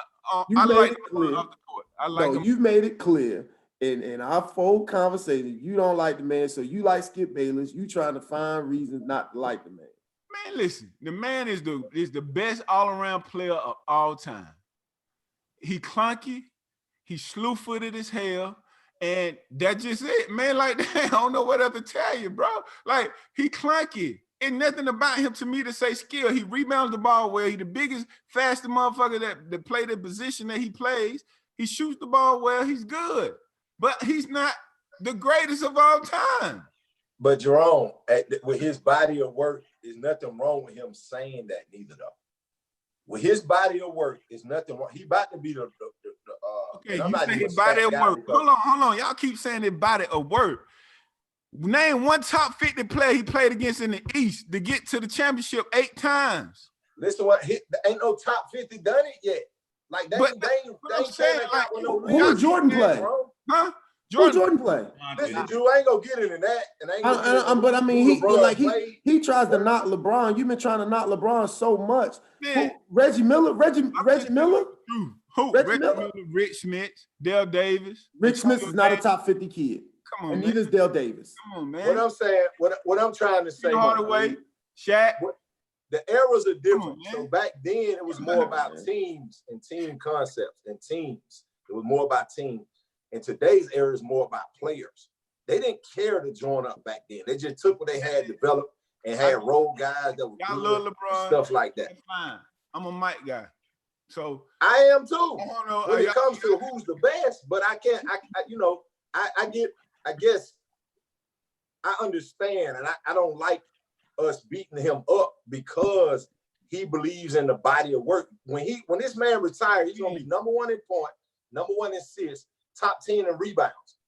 Like, and he don't want 3 championships. But then what I'm saying, like for me, and I only can speak for me. This man sit here and he called himself the GOAT. To me, Mike ain't never called himself the GOAT. Man, you can't. That man gotta have confidence. Look, I said for me. Now you can think that and you can have confidence in yourself, but when you in the interview, when they interview Mike about who the greatest of all time, he said it's based off era.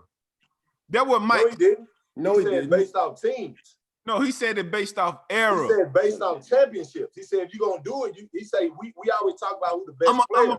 I'm gonna find the clip and I'll play it. Please, he say you always talk about we always debate who's the best player, but we never debate who the best team. And he sat there and had 6 rings on his finger. He had 6 rings on his finger. That's a different interview. No, it's not. So he only had one interview his whole life.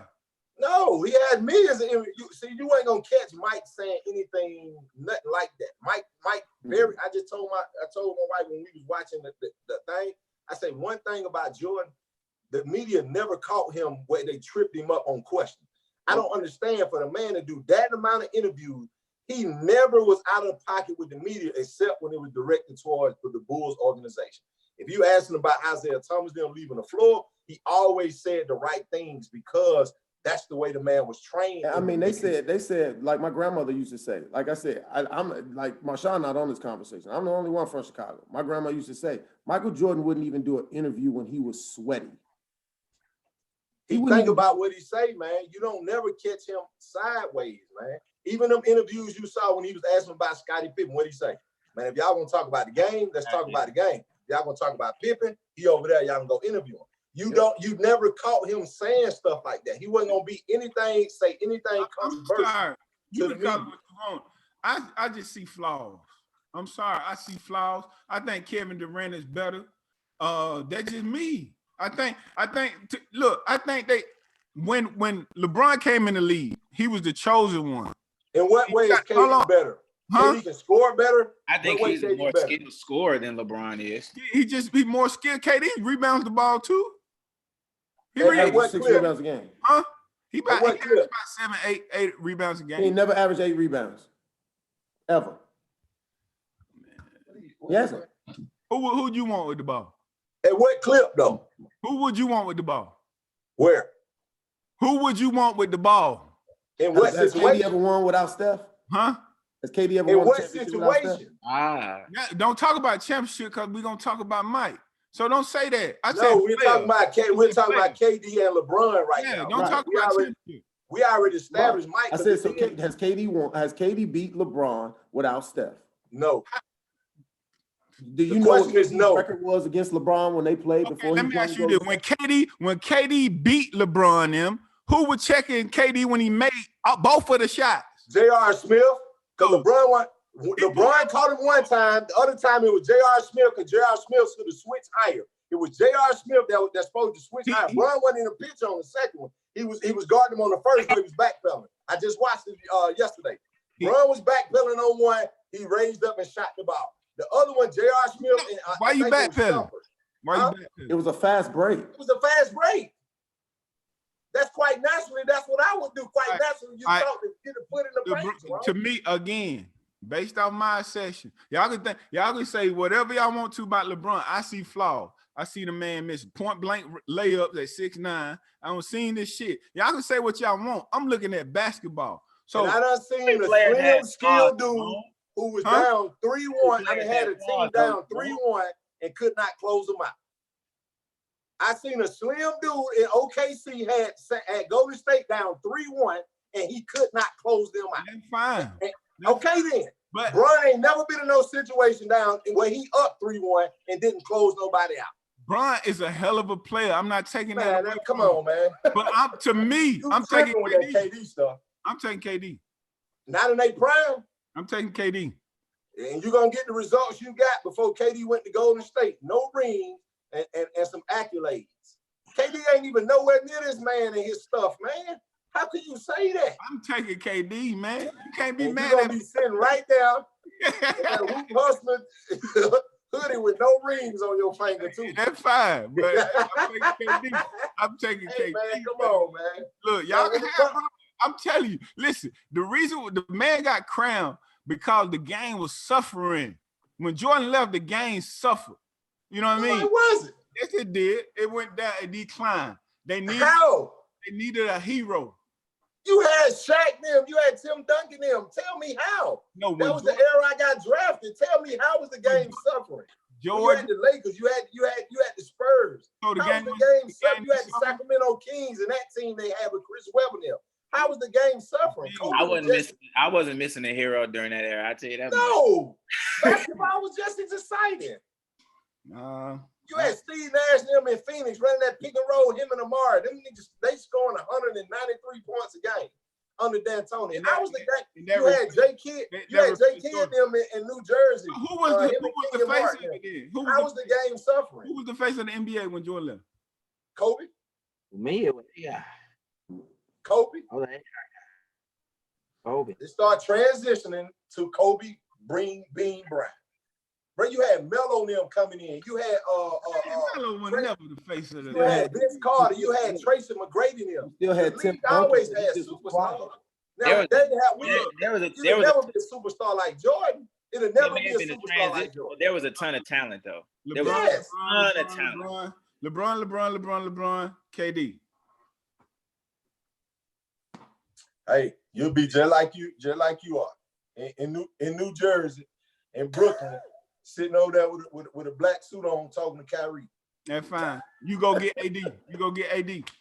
I'm talking about what Bron did without that now. Bron didn't do it. It's Bron, listen. Tell me if I'm lying. The man was in the East, didn't play against not one top 50 player. He made it 8 straight finals. That's fine. So Dwayne Wade not a lot of good players. Hold on. Right. What top 50 player he played against? Dwayne Wade. No, Carmelo Anthony. I think Garnett. I think D-Wade. I think Melo. I think Kevin Garnett. Melo. He didn't play against Melo to get to no championship. No, he didn't. Melo was in New York. Melo was in New York. The New York won in the playoffs. What? When did they play against New York to get to the championship? I think Dwight Howard's gonna be top 50 if you redo it. Come on, man. He's the 4-time defensive player of the year. Are you serious? Dion, you saying Dwight Howard? Yeah. He's the 4-time defensive player of the year. So he's a shoe-in Hall of Famer. So Dwight Howard is top 50. In Orlando, Dwight? Are y'all serious? No, I'm asking you. You said he top 50. Yes. Name a player besides Bill Russell has I'm trying to clarify this today. I think Dwight, if it comes back out, Dwight will be in the top 50. But I'm lost. Who's the top 50 besides Patrick Ewing that Michael Jordan played to get to the playoffs from the East? Shaq. We've already visited that. We already talked about this. Who? Shaq. You say Shaq? He didn't play Shaq to get to the championship. Yes, he did. He beat Orlando. Yo, what difference is that going to make unless the job was done once he got to the last game? Once he got to the championship, what difference is who he got? Like if you're in a shit show conference, then you're supposed to beat the shit out of everybody. And what did what he did. And then the first time he went to the Western Conference, He got the number one. Got the number one seed. He 0-1. No, he ain't. He got the number one seed. They're the number one. They're the number one seed in the West. Last year. They were the 4th seed before he got hurt, Jerome. Before he hurt his groin, Jerome, that man had some. He had. It was just like David Ruffin said. I'm David Ruffin, and these are the Temptations. Did he make the LeBron playoff? James and the Temptations. And Man, he he was had hurt, nothing else, man. Did he make the playoff? Wow. He would have made the playoffs. He wouldn't have got hurt. The man tore his groin and missed 97 games. Now look. Now this is what I will Like say. you said, if my goddamn auntie would had a, she'd be my uncle. Ain't nobody, not even Michael Jordan, and I think Glove would agree with this. Ain't nobody carried a team like LeBron has carried the teams he's been on. Period. Well, it's only one team he carried like that, Drew. When they played the Spurs that first year in the playoffs, and he had like Eric Snow and them, and he had. Well, shit, that was for 7 years. That was for 7 years. He had Mo Williams and all them. But don't He forget, had nothing. when Jordan came in the league, they ain't have nobody. He had nothing, Drew. I agree with you on that team. That one team. And Jordan got swept every year, Jerome. But the talent was better in the East too, Drew. My argument is not with Jordan and LeBron. We know where we stand with that. Right. My argument is with a guy who I think is an exceptional talent. If I had half of his talent, I would have been all right. Kevin Durant is a bad guy. So let me say that first and foremost. But the man joined a 73-win team just to get a championship. That'll never sit. You want me to call my son in here? Ask him what we did with his KDs as soon as KD done that. I told him he'll never wear a pair of Kevin Durant's as long as I live. I get that. And I understand that. That's so then that, to me, that right there, because you're so mentally fragile that you can't win by yourself or even keep trying, that knocks you out the conversation. But LeBron is mentally fragile too. No, he's not. No, he's not. No, he's not. No, he's not. LeBron didn't go join the Celtics. The most bitching, flopping, crying motherfucker you can meet, bro. Listen, man, Draymond Green called KD a bitch. KD had a 4-week slump behind a teammate calling him a bitch. And you talking about mentally fragile, man? Don't do that, I said I agree with you, Dion. I said he is mentally fragile. No, he's the most mentally fragile. I said, but LeBron is mentally fragile too. That's all I'm telling you. You know what I mean? I give you that. I give you that. I agree. I said the man got burners account, get mad when folks talk about him. He got to come. He mentally fragile. I agree with that. I ain't saying, but I'm telling you that LeBron is too. He can't, he's not nowhere near KD though. Man, LeBron been in the league since he was 18 years old, carrying a team. How he mentally fragile? He mentally just fragile. Imagine how much. Who had a more mentally toughness? Kobe Bryant or LeBron James? Kobe. The man is mentally because you carried him to the Mamba? He's not mentally, because he's not greater than Kobe and that he's mentally fragile? I said he wasn't greater than Kobe. I said mentally. I said he was mentally greater than Kobe. Kobe is mentally, because you're saying Kobe, because we picked Kobe, that means by default that LeBron is mentally fragile. And I can say this, I've seen a lot of stuff in LeBron that makes him mentally fragile. I haven't seen LeBron go through face the same adversity that Kobe faced. So I can't say how he would have acted or folded under that type of pressure. I never seen it, but I can say this: to have the pressure when you get drafted day one, to have 18 years old, no way, based on that, 18 and live up to that amount of pressure, the scrutiny in the media, people calling you the king, people saying you ain't got it, people saying you quit, people from all that stuff that where all that quit stuff come from? From Dan Gilbert. From Dan Gilbert. Because he left, because he chose to leave because Dan wasn't doing nothing for the team. Did y'all not see that man shut down? Did you not see him shut down when he was playing and getting ready to get out of Cleveland? He had 40. 14. He had 45 and 14. Hey, I'm a Mike fan, but when you talk about LeBron compared to everybody else outside of Mike and Kobe, the man had 45 and 14. Man, Jerome, shut it down, man. I'm telling you, I'm watching. I shut it down too if I had 45-14 and you got Anderson Barrage, that's who you bringing in here. Jerome, at the same time, this man is having arguably his best season in year 17. I mean, being mentally tough, dog. It's hard for me to side with that argument. Listen. And he's doing it where his season average double-double right now. when load management is the norm, is praised and looked upon. Everybody be all Skip Bayless say, well, LeBron doing too much. He need to take a night off. That man come and play every single night while Kawhi, who I told y'all I love, he gonna play Wednesday. He ain't gonna play no more the next Tuesday. LeBron gonna play every time. And how much LeBron spent on his body? I ain't got nothing to do with that. Kawhi make money. To me, I don't have nothing to do with that. I'm telling you, the man come to play. He prepared himself to play 17 years. It's not like he's not preparing himself. He's prepared. I ain't got nothing to do with what everybody doing with their body. That's on them. I just know when it's time to play, this man gonna play 79 games. This is where I'm at. For me, let's move on to another topic because we in the last dance. And I don't want my shit to be fucked with when it comes to Mike Jordan, man. Oh no, we're not comparing him to Mike. No, I'm saying I don't even want to talk about LeBron. They smothering his ass right now because of all this damn Jordan shit. Don't even bring him up. Don't give him life. Just let him die. Listen, man. Y'all getting this motherfucker life. Let this motherfucker die, man. He ain't even tweet yesterday. Like, just let him die. Mike. He got on social media and said Mike was a savage. That's how he said. Listen. Mike dropped this shit. Just like they said. Mike dropped this shit. He gave the okay when LeBron did a parade in Cleveland. Then he was saying no the whole time.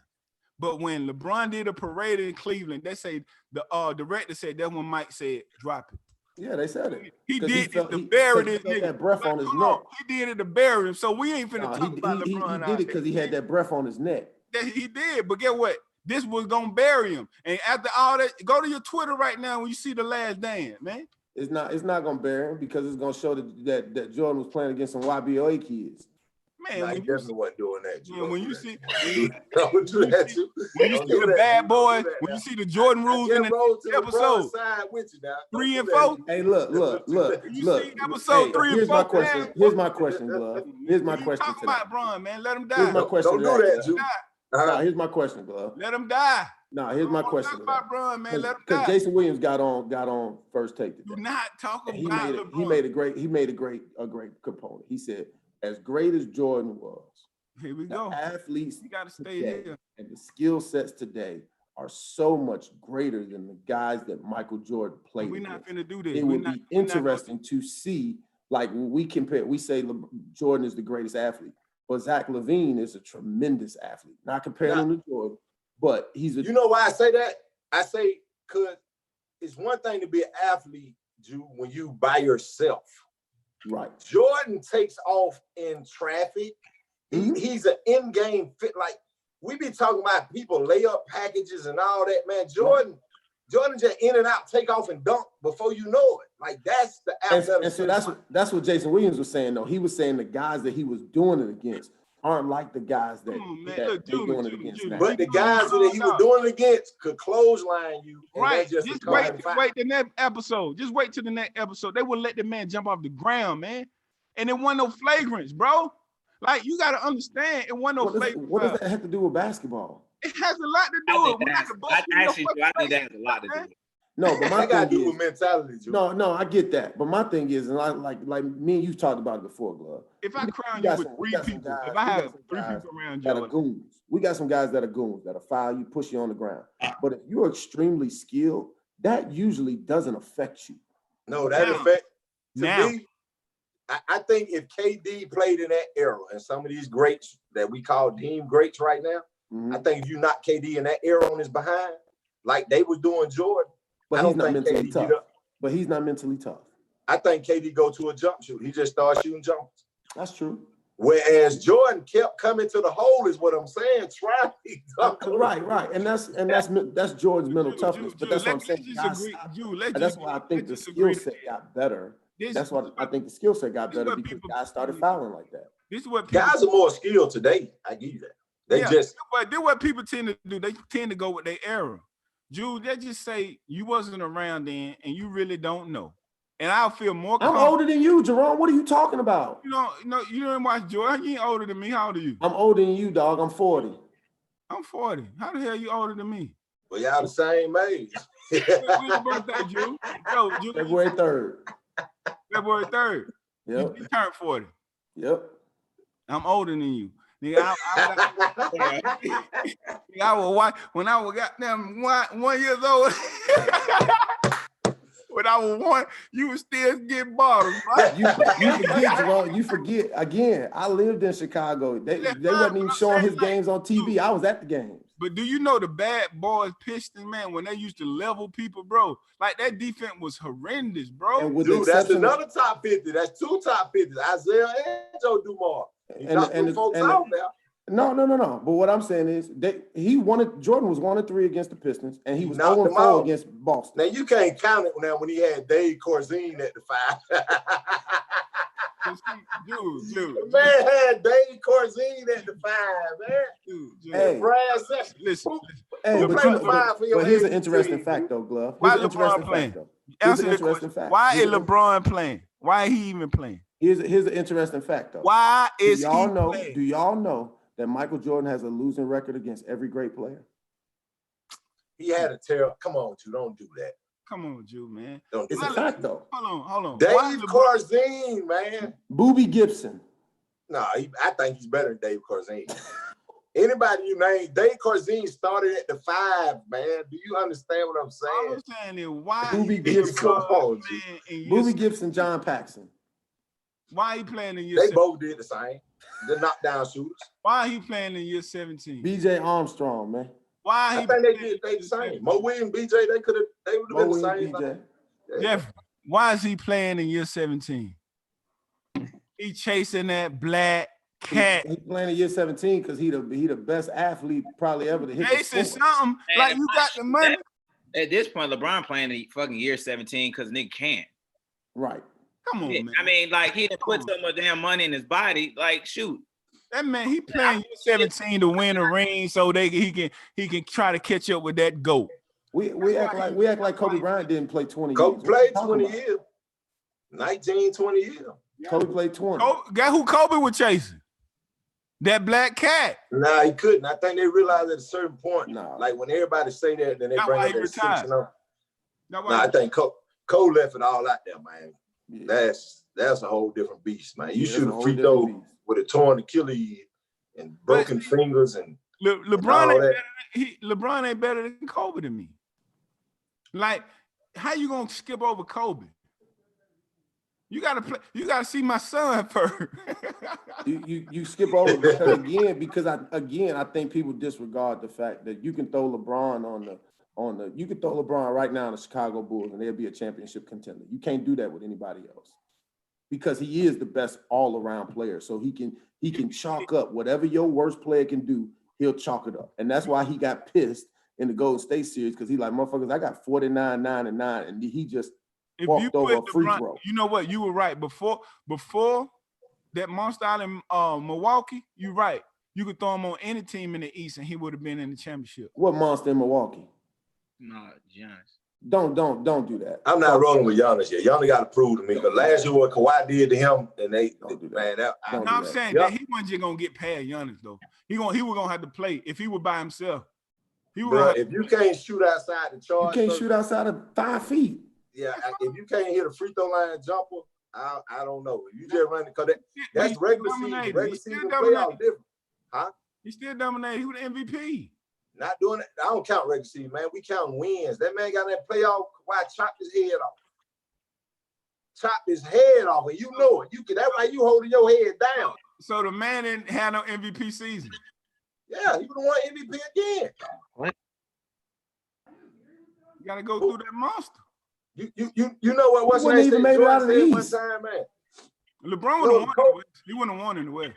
It was Kobe. You know what Kobe said one time? Do you rather be regular season MVP or Finals MVP? Finals. Okay, then we good. We all good then. We all agree to the same thing that Giannis got to get there and win something. All right. I don't care about 6. Man, look, man, we waiting on episode 3 and 4. Let LeBron die, man. We're gonna let him die. Y'all keep trying to resurrect him, man. Come back. Hey, man, I thought there was Skip Bayless was the worst LeBron hater, man. I think we found him on Iron Sharpers versus Iron, man. Hey, man, you can call it what you. We're gonna let that man die though. Y'all trying to resurrect him. Like Julie came in with an agenda today. We gotta bring up LeBron at least for 30 minutes. We gotta get him a little life back. That man, Nah. he gone. Nah, the NBA players. You seen what Trey Young tweeted out? Yeah, because who did Trey Young think was the best ever? He thought LeBron till you Exactly. he seen Sunday night. Hey man, that's a whole different monster, man. That's a great documentary. Look, a lot of people that didn't see Mike gonna be changing their mind. They gonna bury this dude. They trying to bury. Hey, but okay. Hey, I know y'all touched this last night. You know, I with my daughter, man. But just to hear that man play golf and then tell Danny Ainge, tell DJ I got something for him. Now he just had 49 a day ago, play golf against Danny Ainge and tell that man he got something for him, go get 63. Man, that boy Bird, what Bird say, man, that's God in basketball. Hey man, like MJ was different, man. Like I still to the day haven't met nobody that do layups like he did. Like, you know, MJ just not used to look at the rim. Like, who does that now? Like back then, he did that all the time without even looking at the rim. You know what I mean? It's like, you know, and it's like he practiced it. You know what I mean? He knew where the goal was. What y'all think? What y'all think about Zion Williamson and his career? And what y'all think? You think he's gonna have a good career? If he stay healthy, he surprised me. I wasn't that high on him. I thought he was just gonna be an athlete, and I thought he would struggle against length and athleticism at the rim, like the bigger players. Because it was a Milwaukee game that he struggled against Brook Lopez brother Giannis at the rim. I thought he was gonna be like that all the time. But the kid got a motor. He do got some skill, and he's strong and he plays hard. And I think he's with the right point guard. I think him and Zoe, and then you got Brandon Ingram that offsets, and I think Alvin Gentry doing a good job coaching that Right. team, man. But they right there, in the mix of the play, making the playoffs. What I'll never forget what Alex told me, man, when he got the Duke, and Alex said, man, he's playing on a Nerf hoop when all of us are playing on a 10-foot goal. And just from that thought process, you think about it when you playing on a Nerf hoop with your kids, or you know what I mean, when you used to play it and dunk it in. That's what he said it's like for Zion. So I knew that his athleticism would translate. I didn't know. Again, I think they're doing a great job of getting him to play in space, and they're not putting him in difficult situations. So now next year will be the telltale sign when teams get to scout him. And they run things at him and things like that. Because I think that was the other bonus for him, is he came midway through the year. Yeah, I think because he was so much of a freak, he had no position. This cat really has no position. And for him to be able to rebound like he did from whatever position that he's playing, one game he hit like 5 threes in the fourth quarter, you know, playing above the rim. Like he just, to me, like, I knew he was gonna be good, but I didn't know he was gonna come in and play like that right away, you know. And then it was really hard for me to really say he's gonna be good because he had no position.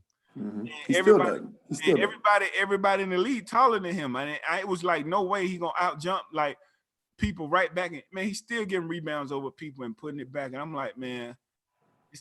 And that's the thing. He's a terrible rebounder. So it's going to be interesting the transition that he makes from this year to next year when teams start scouting him and they're not giving him the easy free reign. But like Glove said, the NBA has changed now where the regular season has no meaning. So you really won't get to see what he's about until the playoffs. Yeah. With Zion, He a terrible rebounder. I don't know. Yeah, he don't rebound good at all. I don't think I was too shocked Zion. to some degree. And the only reason why, from a number standpoint, I still remember the first time I watched Zion play in the Game Elite uniform, and everybody was telling about this kid Zion. I sat down and watched him play, and I was like, all I knew was like, yo, this kid is just a freak athlete. He's gonna dunk everything. But I love numbers, and so when I sat and watched him play, I think the kid took maybe like 17 or 18 shots that game and may have only missed 2 or 3. And that's between him. He did everything. He went to the hoop. This is finishes at the rim. These are mid-range jump shots. These are threes. All this is taking place in the game. And I said, man, this kid is extremely efficient. Saw some of the efficiency at Duke as well. And so, I think Drew, you made a great point, is that I felt if he came into the league, he would have to land somewhere where somebody knew how to use him. Because right now he's not the playmaking type like sensation that we may be looking for. We're looking at a #1 draft pick. That's just gonna make a splash. That's gonna have an amazing career. Right now is he's using space. He's cutting where he needs to. They're using his athleticism. He's confident enough. If I'm open, I'm knocking down shots. One thing I learned that I didn't realize he had was just his anticipation on the defensive side at Duke. That was the most surprising thing to me at Duke. But see that's the thing though. To translate, but by the way, Julian, he can rebound. He averaged 7 rebounds a game. Yeah, he's a power forward. He's supposed to average more than that, Jerome. That ain't rebounding. That's his weak link. That's horrible, Jerome. That's horrible. That dude. He's a horrible rebounder. So That's his knock. If you average 7 rebounds and you 3 rebounds away from averaging the double, that's horrible. That's horrible. That's horrible. My power forward. Power forward. We just say he had no position. He plays the power forward for the Pelicans. Man, if a guy that athletic, Charles Oakley averages more rebounds than a guy that athletic. The reason why I bring up Charles, because Charles wasn't extremely athletic. Loved his game, great role player. But Zion he could be a great example of what you sometimes see in high school and even in college, where you got guys who are freakishly athletic and they rebound basically by using the athleticism versus using the actually boxing out. Yeah, I mean that was with Zion. Like Zion is just rebound by trying to jump through and over. Yeah. When you look at a Charles Oakley, you get hips, like elbow, all this before we go up for a rebound.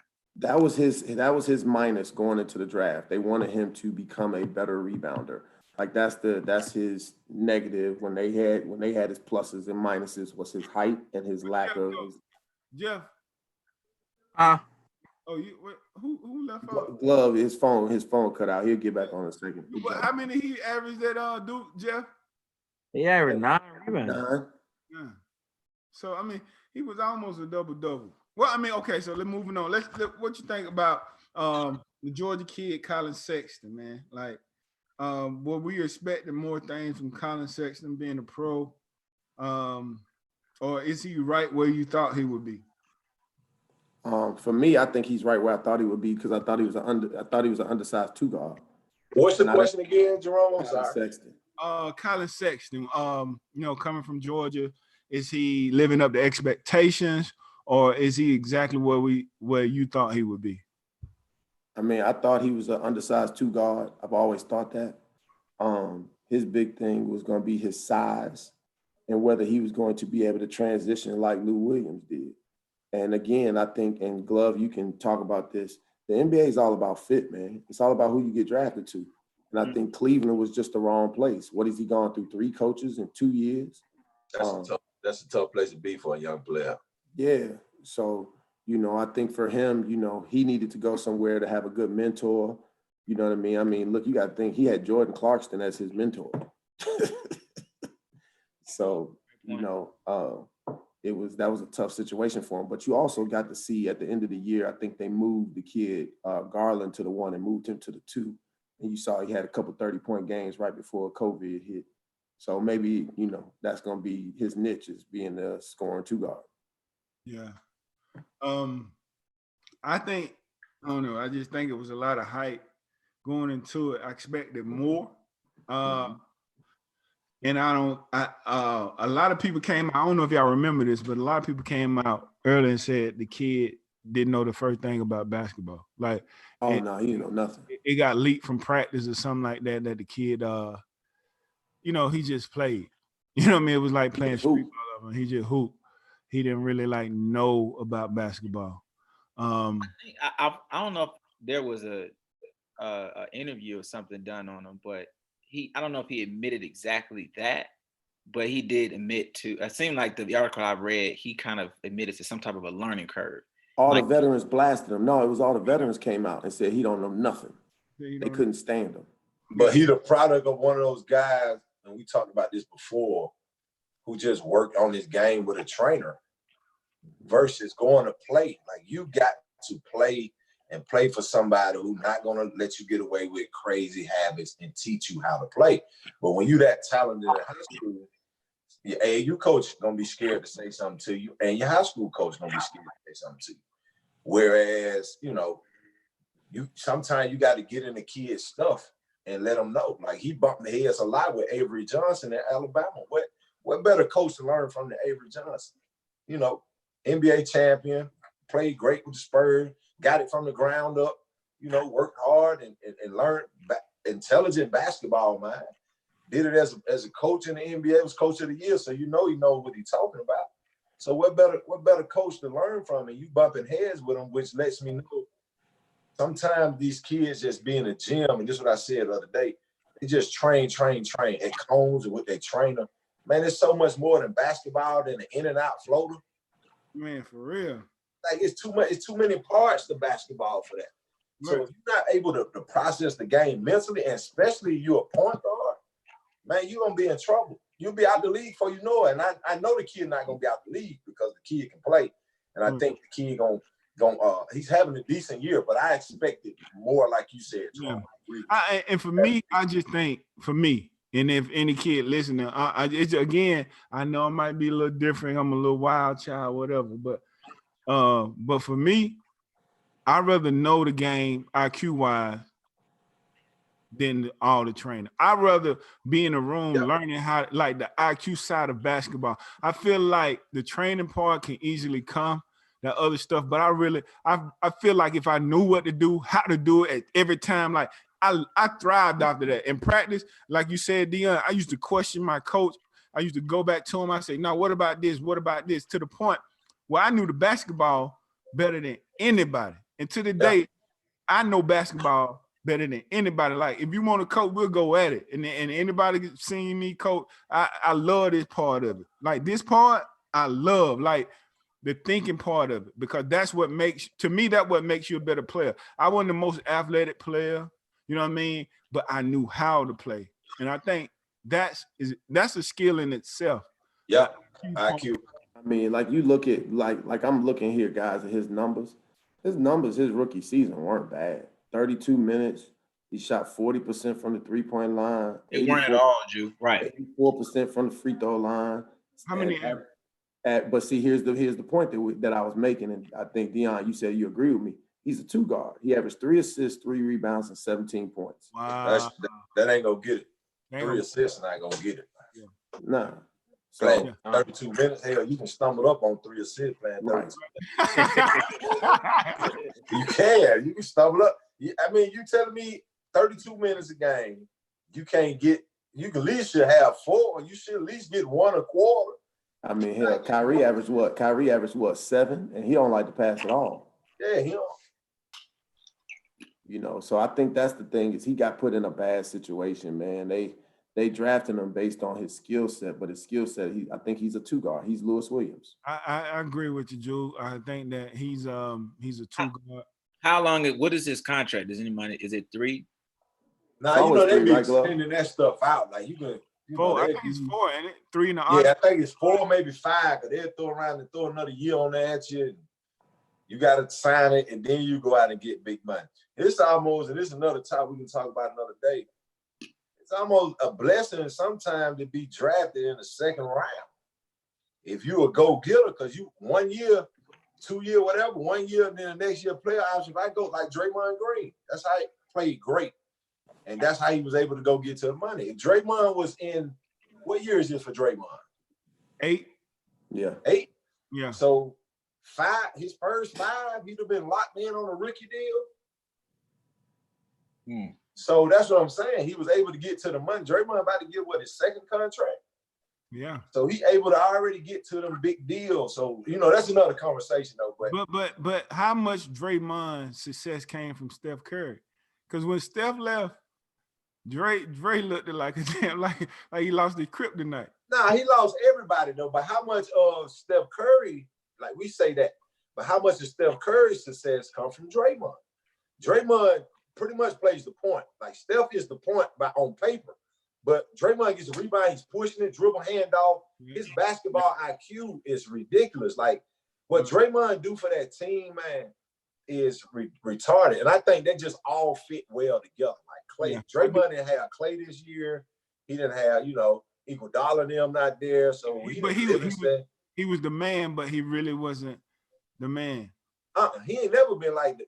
Yep, he ain't never like, you know, he sacrificed so much offensively. Then it's games where Great glue guy.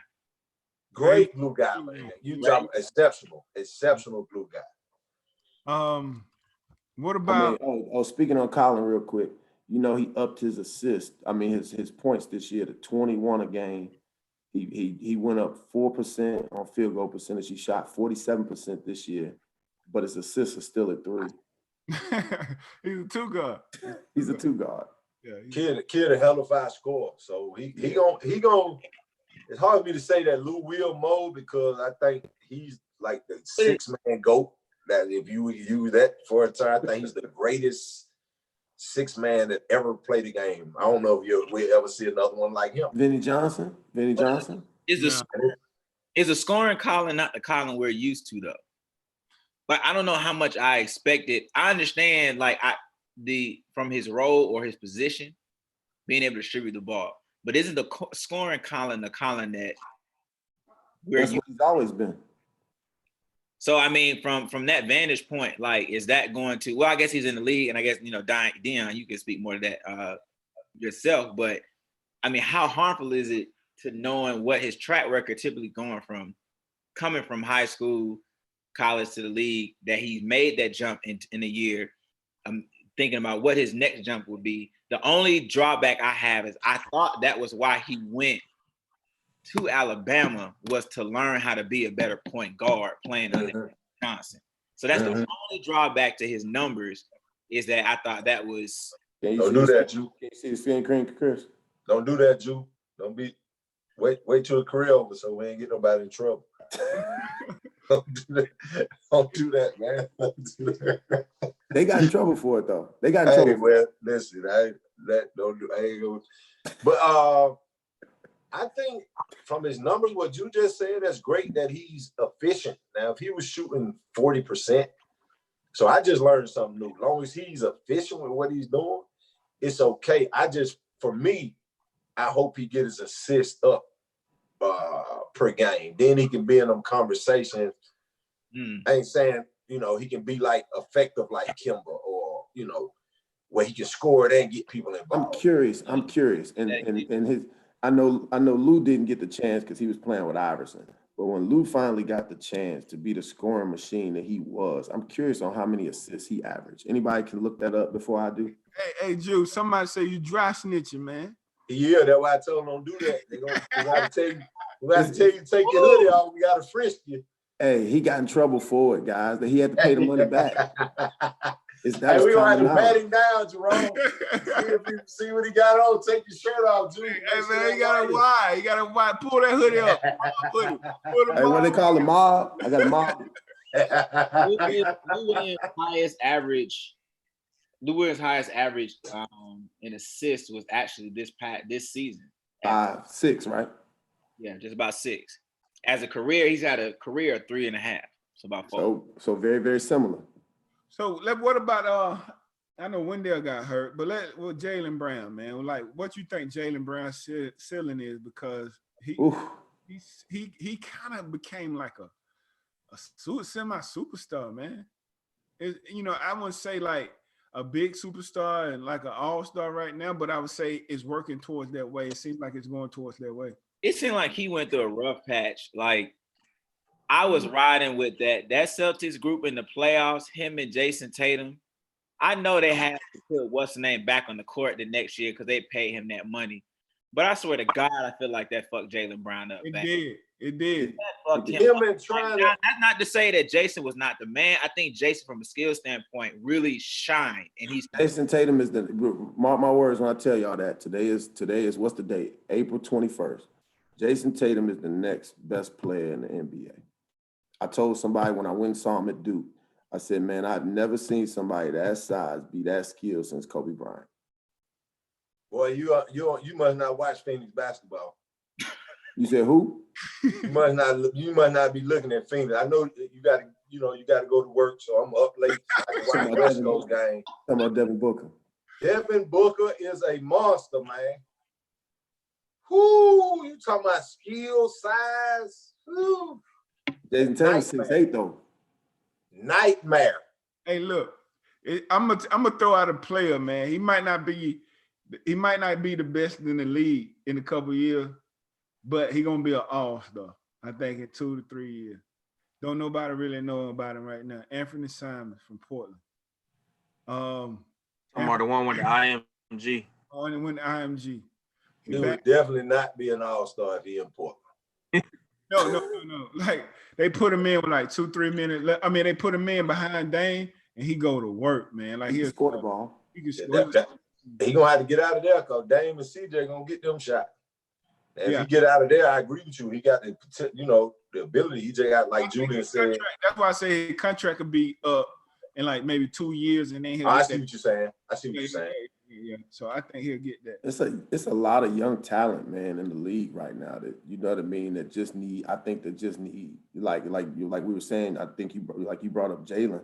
I think Jalen's biggest hit knock was that he had to play with Kyrie. You know what I mean? Yep.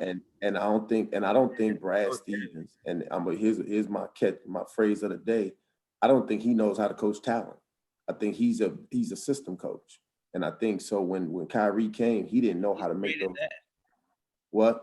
No, and he's great at that. I can tell at that point. He's a system coach. I don't think he know how to coach Kyrie. I don't think it's talent. Hey, Kimber is talented as a mug now. No, but talented group. It's Kyrie. But the Boston looked better when Kimber wasn't on the floor. Boston looked better when Kyrie ain't nowhere near the arena. No, but I'm saying even that's when Boston looked better. But man. even when Kimber was there, Glove, they man. They didn't look as good as they did when they were playing without it. Jude, let me ask you this: considering Kimber wouldn't have been an all-star, Jude. Come on. He an all-star. They got the second best record in the second or third best record in the East. He's an all-star. No. That's not what I'm saying. I'm saying their team played better when he was off the floor. I thought they thrived. They had big wins. Kimber's so unselfish. Kimber don't be really tripping on scoring. Judy, your point, like, does that Celtics team, are they better without having such a high octane point guard? Because that's what I'm saying.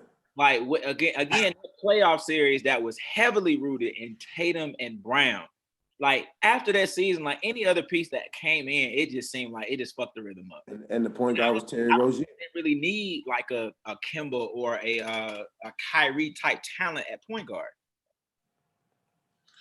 You need Kimba. Kyrie, if he ever plays the right way, I think he will be like, man, he already amazing, but I think it'll be crazy. Is there a better shooting guard and small forward tandem in the league? Then who? Than Jason Tatum and Jaylen Brown when they both healthy. Shooting guard, small forward tandem. I love JB. Yeah. It depends on what you call Giannis. Yeah. It depends on what you call Giannis. No, man, them Clippers. Paul George and Kawhi. Yeah. Aren't they playing him at the 4 though? They playing Paul at the 4. No, they played the twin. They played twin at the 4. They moved him to the 4 when they got him. Yeah, twin played the 4. Okay. Yeah. I mean, so that's saying a lot though. Yeah. Uh-huh. Yeah. They right there though. Right. It depends. Paul George and Kawhi to me. If Giannis playing the 3, then Middleton and Giannis pretty good too. Hell, they not Middleton. Like Middleton, bro. Come on, man. Y'all can't. Bro, I'm talking about Chris Middleton. I think Chris Middleton is a good pro. He just benefiting from them winning 60 games. So he get all-star bro because they the number 1 team. So you got to take 2. Come on, man. Chris Middleton. No, man. He's not an all-star? Don't do that. Let me look at him. Don't do that, Jerome. We can say anybody else you just named out there off them group. Giannis can be by himself and still be good. Kawhi, Paul George, I think Jaylen Brown, and I think definitely Jason Tatum. You can put him on any team by himself. Let's just see. They'll be good. You put Chris Middleton on by himself, you're gonna get a lot of lottery balls. Hey, Glove. But The man, of, hold on, glove. Hold on. I'm not letting you get away with this. You're not just Don't do that, man. Don't do that. You're not gonna run away from this. The man averaged 21 points in the NBA, bro. Like, listen, look, you can minimize it however you want. So does Colin then. So he's the same as Colin Sexton. We just said that. The only difference is he on a 60-win team. So you got to get accolades to somebody else besides Giannis. Is Jaylen Brown averaging 21? I don't know what he averaged. no, he averaged like You said duo. Now I'm talking about you got Giannis doing him, and then you got Middleton that's averaging 21 points. Giannis plays power forward though. Giannis plays power forward. That's why I said if I didn't know if he was playing the 3 or the power forward because he do. Man, Giannis gets so much attention, man, that these guys just get wide open shots, and that system benefits Chris Middleton. Put Chris Middleton on, swap him with anybody else, and let him run his own team. Be that great joint. He got paid. Listen, so did. I want to say this: he's either got to be taking set shots or everything's at the rim. That man his field goal percentage is almost damn near 50%. He's shooting 42% from the 3-point line. Man, Yo, that's where his shots come from because people collect. I gotta see the shot selection because that right there, 50 from the field and then 42 from behind 3. Bro, that's all they do is shoot from. That's all Milwaukee does is shoot threes. No, listen. I don't care if you shoot in the YBOA. If you shooting 50% from the field and 42 from the 3, it's the same 3-point line. You shooting, bro. Bro, I'm not saying he's not a good shooter. Listen to what I'm saying. If you put him on a team by himself, he can't create his own shot. He can't do nothing. I agree. That's all I'm saying. The rest of your name can create their own shot. That's all I'm saying. I can agree that, but I'm saying it was null and void anyway because he said that he playing the 4. But I'm just saying you couldn't sleep on Chris because he putting up numbers. And Glove, you know how we said Paul and Kawhi, right, was better than Jay and Jason Tatum. You saw what Jason Tatum and Jay did to the Clippers this year. Don't do that. Do that one. No, I'm just saying they coming. That's my point. No, I love both. I love that. I love to see that matchup. Jason Tatum gave that man Kawhi what, a 50-piece. He gave him some points. A 50-piece of the barbecue chicken. Probably one of them games Kawhi was load managing inside the game. You know, hey, Kawhi don't be studying that stuff, man. The playoffs come, man, he turn into a whole different monster, man. That's true, though. Kawhi just be chilling, man. He be chilling, man. And then he'll just turn it on, dog. So is Kawhi the second best player in the league? I got to roll with Jerome when that boy healthy, man. I got to roll with KD. Okay. Hey, they got them. So basically, we saying the two. So in Jerome's mind, the two best players in the league, both fragile mentally, huh? Yeah, they are. Jerome like Chris Middleton, man. Man, look, listen. Chris Middleton shooting 50% and 42 behind. I know what I see, goddamn. Look, that motherfucker making basket. Hey, look, but I can tell you this nigga sitting there at 260 and flop, man. Like, that man flop. We ain't gonna speak his name because we're gonna let him die. But he flops. You know what I'm saying? Like, that's LeBron. And Draymond Green don't flop. Steph Curry don't flop. No, none of the great players flop. It's the era, but what I'm saying is like, so what are you talking about? You just generalized that statement. So how are we gonna go back and talk about LeBron? Like, put all that weight on LeBron. What you mean? Man, everybody flopping. Generalize that statement. You just said that's just the era. So like, but I'm saying they don't mean that he can be. He still got people that's tough mentally. I don't think Kawhi is mentally fragile. Not at all. He ain't flopping. Huh? Your point? Not at all. That's what I'm waiting for. Huh? What's the point you making? You said I just generalized it, but it's not everybody. You know what I mean? But you generalize it by saying it's the era. Like, it is the era, but I'm saying he said top 2 people. A lot of people. But everybody in the era is not fragile. You just named one person. He's more than one person. Who? Shit. Because Draymond, tough as they come, and he flopped more than anybody. Draymond, yeah, he do flop. Okay. He do flop. Bro, they all be doing that, man. I don't know how they do it. I don't know. Kawhi don't do it. Kawhi definitely don't do it. Bro, we don't even know a Kawhi human. That's the first right. thing. That's what I was about to say. He ain't even human. I don't even know what he is. He's a machine, man. I don't know what Kawhi is, man. Kawhi's a machine, man. But look, put it like this. Their era flopped so much they had to start finding them niggas. And it still don't work. And it still don't work because they still do it. They get fined for flopping. But it didn't start with this era though. And that's what it's the players. Okay, so look, it's certain players that I look for. Who's the biggest flopper ever, Jerome? Denny Rodman. No, it ain't. Shit. It's Vlade Divac. You're right. You got a good point. It's Vlade Divac, and that wasn't this era. And then even for you to say Dennis Rodman, that wasn't this era. Yeah, Denny used to do it, boy. So this era didn't start that flopping shit. No, but they took it to another level. No, it's just it's social media.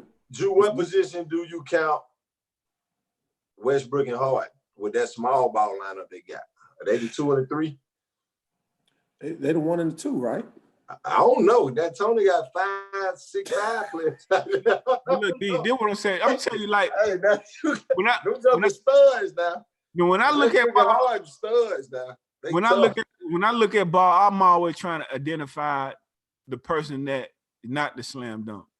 You know what I mean? Like when Malcolm Brogdon, you know what I mean? Like Anthony Simon, you know, even like the Chris Middleton, like, you know what I mean? He'll get overlooked. I mean, everybody don't get him like the slam dunks are the slam dunks. You know what I'm saying? They're not even lining up with you don't even want, none of these kids probably played in the 9th grade at varsity. So you would overlook all of them. They ain't even lining up with your theory and theology. None of them kids you named probably played varsity basketball. He probably did. He probably Anthony Simon played varsity in 9th grade. He might have been the only one. No. Chris Middleton probably didn't play. Malcolm Brogdon played at GAC 9th grade. He might. I don't know. Malcolm Brogdon started at GAC 9th grade. GAC in 9th grade. He came sophomore, junior, senior. He was somewhere else first. He won 3 state championships. He only won. He went to Fayette County for the first 2 years. Yeah, he still played varsity. I gotta check it. Then he started at varsity. Yeah, he started at Power 4. He started at Power 4 in freshman year. At varsity? Yeah, varsity.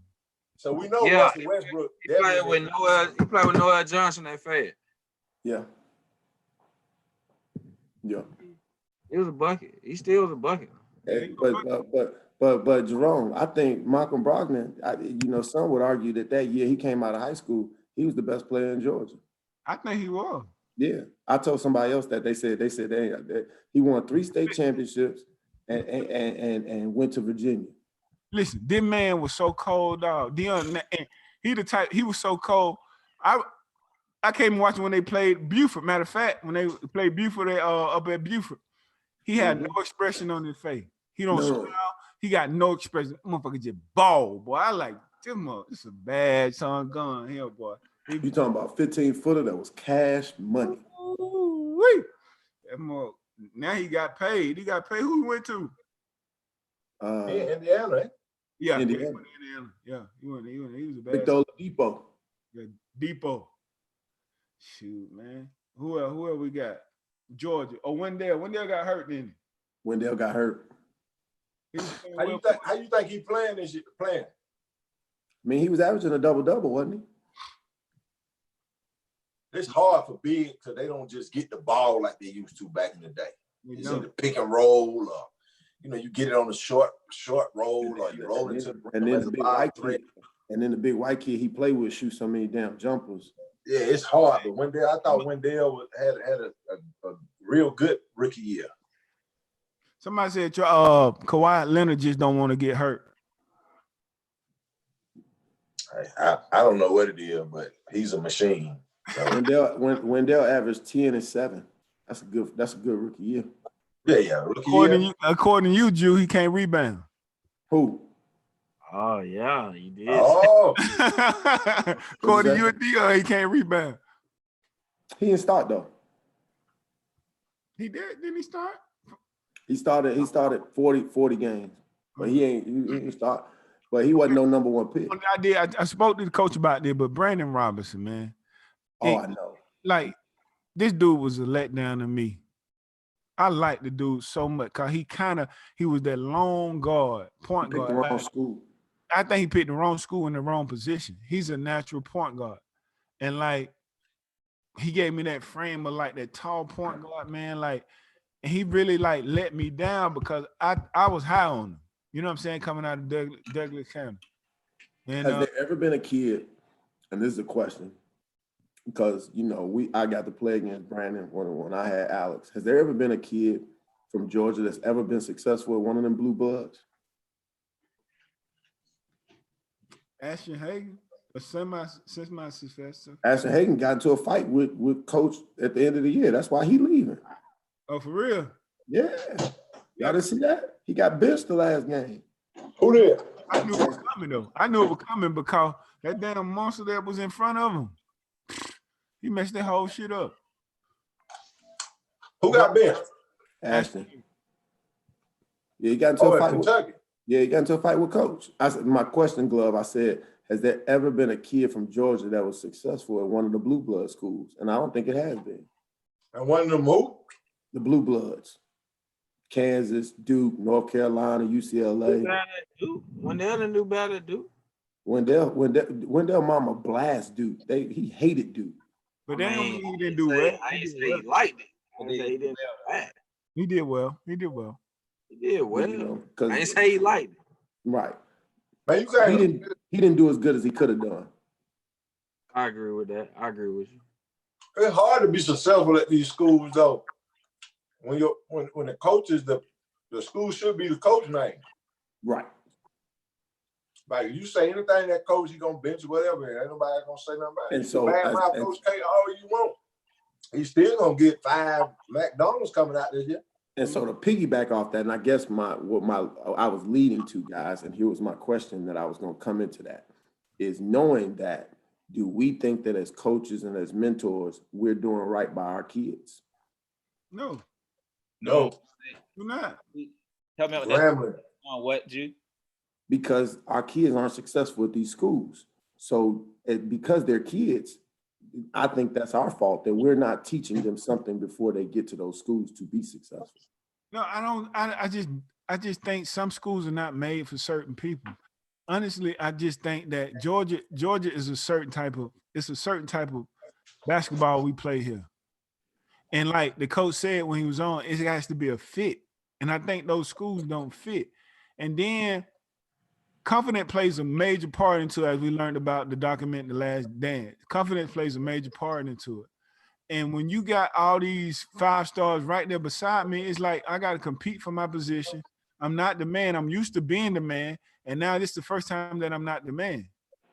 That's a lot.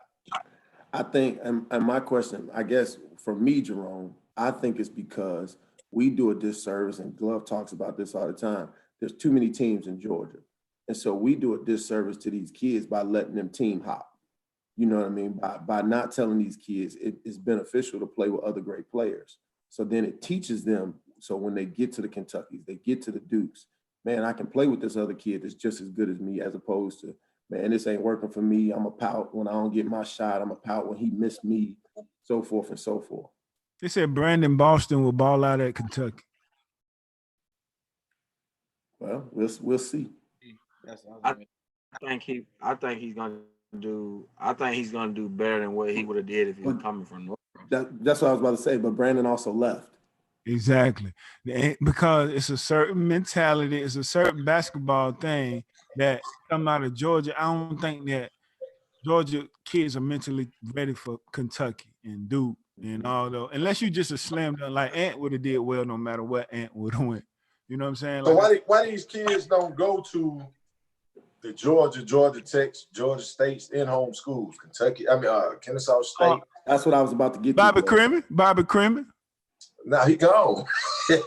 Look. But I'm gonna tell you what. I'm gonna tell you exactly why. This was the problem with Georgia. I've been around for a long time. Georgia had, and up until recently, Georgia has always been slow to pull trigger on Georgia kids. And they always treated them second. Like, it'll be schools from all over the country that recruit a kid, and Georgia wouldn't even offer the kid. Like Georgia has always been late to recruit kids. And then now they want to recruit them, and everybody's so used to going other places. But it was like pulling teeth to try to get Georgia Tech and Georgia to recruit you in state. Well, I think My thing is, Pastor's been doing a great job though. I know, I said Pastor, but he got to now. He got to now. I'm talking about when they was the team. Like when Georgia Tech was the team, you know where the point guard was coming from. You know he was coming from New York. Maryland and New York. You know what I'm saying? Like you knew that. Like they didn't really go to Georgia to get kids like that. It was very, you know what I'm saying? But now they have to. You had TJ Vines though, right? TJ I Elder from had Georgia. Travis Spivey. Oh, okay. TJ was there though. TJ came out the bench, but I had T Spivey. A New York kid. No, T was from Myrtle Beach. Okay. Myrtle Beach. But yeah, and then Harper was from Georgia, Mike Matthews was from Georgia, Al from Georgia, Alvin Jones from Florida. So it kind of changed. But to me, if you just recruit out your state, with all this talent around here, be fine. I don't know what they're doing. I went to the Georgia game, watched Ant-Man play. They play in Florida. I talked to one of the coaches there. They had a kid on a visit from New Jersey. I'm like, bro, what are y'all talking about? Just win this battle here. Talking about Kaminga. Kaminga. You good. Yeah, he had Kaminga there that game. I was at that game too. Hey, you remember Adrian Jones? You remember Adrian Jones? Adrian Jones. From South Atlanta? Ooh, that motherfucker shoot it, boy. Shoot the cover off the ball. That motherfucker shoot it, boy. Come on, shoot it. What was the kid that could shoot it that went to Kentucky? He was from Georgia. Carew. Rashad Carew. Rashad Carew? Yeah. And he went up there and like you said, right. It just didn't pan out. And he was good. He started doing crazy shit. Mm-hmm. You know what I mean? The other kid that can shoot it played in the league, played with the Pistons for a while, played with the Lakers. Man, he live out here. Pope. No, not KCP. Not my man. I'm talking about the other kid. He went to Kentucky, though. Who? Y'all know him, if I call his name. Dark-skinned kid. He works out with the trainer. Man, it's going to bother me because I can see his face, man. I know the Pistons played. I think he went like Norcross, somewhere like that. Tucker. He go to Tucker. Oh, you talking about Jody? Jody Meeks. I don't know. Where did Jody go to high school? Norcross? He went to Norcross, but he went to Roswell. He went to Roswell, then Norcross. And then he went where? Kentucky? Mm-hmm. Yeah. He played well at Kentucky. He played real well. Shot the ball. Hey, but remember, Kentucky, it fell off that year that he got there. And Jody's a different kid. Jody not like a Georgia kid. Jody don't work out with cats. He don't do all that type of stuff. Jody's real humble. You know what I mean? He's a real good kid. I got to coach Jody's son. You know what I mean? He's a real humble kid. He's not a normal Georgia kid. No, Jody's a good guy. Great. You don't even catch Jody working out with groups. By himself? By himself, always. Yeah. Yeah. So what does that have to say? How much of a factor does that play that maybe Georgia is such a developmental state? You know, when you talk about the different trainers and different groups of kids training, that maybe that it doesn't always translate going to those blue bloods when it comes down to development. Like we talked to Tanner last night and then talked to West today. You know, development is part of their program, and it seems like they'll get that really good hands-on there. But I wonder if the same thing happens when you head off to a blue blood. Well, I just think overall, when college is difficult when you leave your support system. So like you have a kid that has their dad at every game or their mom at every game or their friends. You know what I mean? It's a good foundation. I think what happens is when you go off to college, man, if anybody who ever went off to college, you by yourself. By yourself. And like, not only are you by yourself, you go eat by yourself. You go do everything by yourself.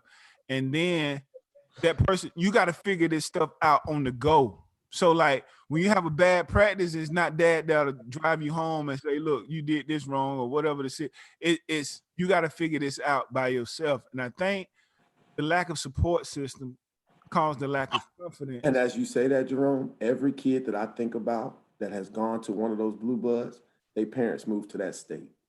Mm. And so they don't let the kids grow up. Right. That could be it too. That could be totally it. I got a question, Jerome. Uh-huh. What you think Landers Nolley gonna do at Memphis? You know what? I watched Lando Noli play like maybe twice. In the 2 times I watched him play, he played real good. I think Lando Noli got a chance to be one of those kids that a lot of people didn't talk about coming out of Georgia, and might have a chance to be a professional. What position? He played, he left Virginia Tech. I heard because he was playing the 4, but they played 4 guards and 1 big. Right. He if he makes it league, he'll be a wing, a 3. He can shoot it from 3. He can score. What's the other kid from Georgia that was at Virginia Tech? It's a couple on. You got PJ Horn. You got the guard, his brother, and the kid from Mountain View there. He played with Georgia Stars. One of them was supposed to enter the draft or something, right? Nehemiah, something like that. Mm-hmm. Naheem or something like that. Naheem, yeah, he there. Which one of them tried to enter? Which one of them was supposed to enter the draft? The guard, right?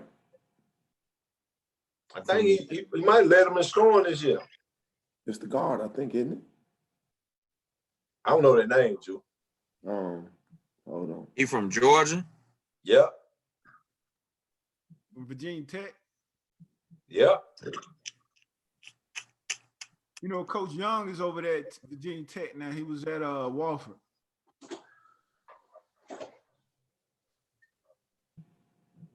God. Justin Robinson, not Justin Robinson. No, Sanchez. That don't sound familiar.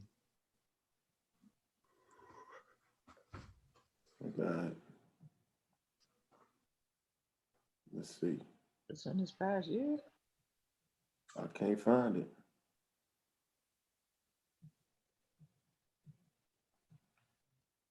You got I'm looking at the early entry list now. Just name the kids off the roster that played at Virginia Tech this year. Hold on. That was a guard. Might have been a guard, might have been a wing. And you said he from Georgia? Yep. Well, of course you had no Landers. Then it's Landers. That's who y'all talking about? Landers, yeah. That's going to Memphis. He going to Memphis. He chose to go to Memphis. And you think that kid gonna be a pro? Yeah. Huh? Y'all think that kid gonna be a pro? I think when it all said and done, he gonna have a shot because he one of those underrated like players. He don't shoot it well enough, and he play with it back to the basket, and he's not athletic. Right. That's why he leaving. That's why he left Virginia Tech. But see, you got to think like. So I had a conversation with his dad because an agent friend of mine was trying to represent the kid, and so I knew his dad. Well, my brother knew his dad, so I called his dad, talked to his dad, and his dad kind of got mad at me for giving him the real. I said, bro, your son not gonna get drafted. If he goes second round, they're gonna put him in the D League for a year, then his ass gonna be out there nowhere working somewhere. So dad kind of got offended when I told him what was real. But I was like, bro, as a black man, I'm gonna give you the real. Go back to school. But he had burnt the bridge at Virginia Tech. Yeah. So, and then I started watching film on him, and I asked, the guys around the Pistons and the Hawks, man, what y'all think about this kid? That's where I got the information from. And he's not athletic. He can't shoot it well. He tried to play bully ball, but he don't have any lift. He can't finish above the rim. So it was all fun. At Langston Hughes. He went to Langston Hughes, right? Yeah, he went to Langston Hughes. Yeah. And so for y'all to say that, I hope the kid do get drafted. Like I really do. His dad, cool people. He went back to school though. He going to Memphis. That's good. That's perfect for him. That's perfect. I just hope that's why. I was just hoping his dad didn't make that decision and pull that plug. So I'm happy his dad sent. I guess they did their homework and realized I wasn't lying to him. But see,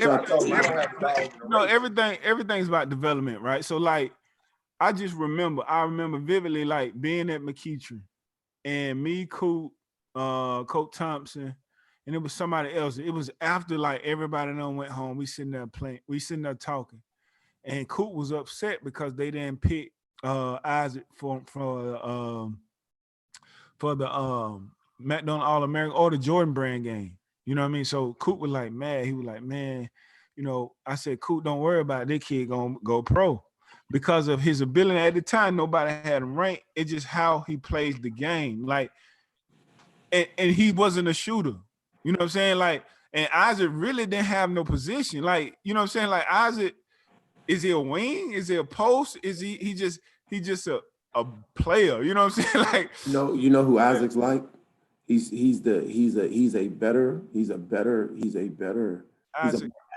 a more athletic that went to Georgia Tech. Yeah. Okogie. Josh Okogie. Oh, Yeah.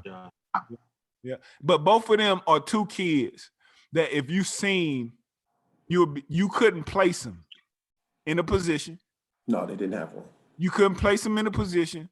Who is that? Josh Okogie, who played for Minnesota right now. And Okoro. And Isaac Okoro. You couldn't place them in a position. You never drew up a play for them. Like, I never seen a play drew up for Josh. He just played, he was a slasher. But when he got the Tech, and this is the credit I'm gonna give Passner, and hopefully we'll have Passner on in a couple days. But Passner did a great job of running ball screen sets and putting the ball in his hands his sophomore year so he could get drafted. Yep. And he did. But and just the kid was already a dog. Like, I think the kid, he was a dog. The best defenders. Yes. Like, his ability to defend and want to defend is up there with them Tony Allen type dudes. But this and this is why I say if Bruce make it, it'll be based off that. You know what I mean? But like you said, he ain't tall enough. Like, he got to grow. But like, it's that attribute that they're gonna be like, I'm gonna look past all the other stuff because he can guard like that. And Isaac Okoro was that kid, and Josh Okogie was that kid. Like the other day, Trae Young, I was looking at a replay from when they played Minnesota, and Trae Young was bringing the ball down. Guess who they had on? Josh Okogie. Mm-hmm. You know, you gotta be a versatile. If you're gonna be hang your hat on defense, you gotta be able to guard like 1 through 3, 1 through 4. You gotta be able to do like you said, and then the next night he probably had to guard James Harden or somebody. Right. And then the night after that, they probably put him on Braun. Like, he's guarding 3 different positions. Okoro though, Jerome, and this is the realist that I can be. He got overshadowed by Coop. I don't think so. Like, I know when we played them and he was a sophomore, when we played them and I was the head coach, we played them and I was a sophomore, he doggone lit us up because Sharif couldn't do nothing because Christian was guarding. And Okoro just took over. All right, so let me ask you this, and it plays a major factor, and I'm glad you brought that up because this is something we can talk about and really discuss. Do you think Tim Duncan, what Dion needs you, Tim Duncan, Joe Johnson didn't get the credit they deserve because their emotion wasn't in it like that. Like, they have that after emotion. You know what I mean? Like Joe Johnson didn't show no emotion when he was the best 2 in the league. I love watching him play though. Yeah, and his facial expression didn't change. He didn't celebrate or nothing like that. Same went for Tim Duncan when he was the best power forward in the league, had no emotion. Isaac Okoro was the same way. Yep. It's like he was good and he'll hit you, but it was nothing changed about his emotion. I never forget he hit us, Jerome. He got 2 dunks and hit 2 threes, and we were up by 15. And he scored 10 points straight. Bang, bang, bang, bang, bang. His facial expression didn't change. He didn't cheer. He didn't throw up some, the muscles. He just walked like this is what I do. Right. Do you think that have effect of your overall, like, what people view you at? You know what I'm saying? Because Joe didn't show emotion. I think from a marketing standpoint, it hurts you, but not. And I think that's just off the court dollars, but not on the court when you reach the pros. Yeah. I think like Joe still got the bread he deserved. Yeah. I think Joe, because of his demeanor, didn't get the, like Glove said, the off the court stuff. And I also think a lot of it had to do with he was playing with the wrong teams. He didn't get to win with. Gee, they were winning. When Joe and Josh were there, they were winning. That makes you second round, get knocked out by the Celtics every year. Right. or they'll get swept by the Cavs. I remember one time LeBron them just swept them twice. Swept. Not taking anything from Joe. Like Joe is an exceptional, Right. was an exceptional player. I Do was you at think the he Hall would of have been Fame. better off? Do you think he would have been better off staying with Steve Nash? No, Nah. no, I think I think going to Atlanta put the spotlight on Joe even more than when he was in Phoenix. Yeah. Because Him playing with Steve Nash, was you look excited. at him like more catch and shoot, that type of stuff. When he got to Atlanta, you really saw his skill set because he had to handle the ball at 6'8", 6'9", 250. He held the ball, hitting folks with that thing. Man, I mean, he was the second best two guard after Kobe. Yep. Yeah. But Jerome, that's somebody else LeBron beat for you. There you go. Huh? Man, It was cold-blooded now. I mean, you ask who LeBron played against. That's somebody LeBron swept through right there. That was a nice team that was missing one thing, and I can't put my finger on it. Talking about Atlanta. Yeah, they had toughness with Josh, Al Horford. I think it was big. I think it was a big. I think Al Horford was really a 4, and they had him playing 5. I think if they had. But I think that benefited him and Josh because a 4 couldn't guard Josh, a 5 really couldn't guard Al. I know, but I think if you would have added a big, a solidified big, I think it would have freed Horford up a little bit. And I think Josh would have freed up. He probably shot more threes, and everybody would have been like, hell no. But you know, I just think they were missing that one piece. And then what the hell, when Crawford got here, they got rid of him after a year. He was balling. Oh, yeah, I wasn't rocking with that either. Oh, I hated when they got rid of Crawford. See, I think they point guard played because I think really knew they point.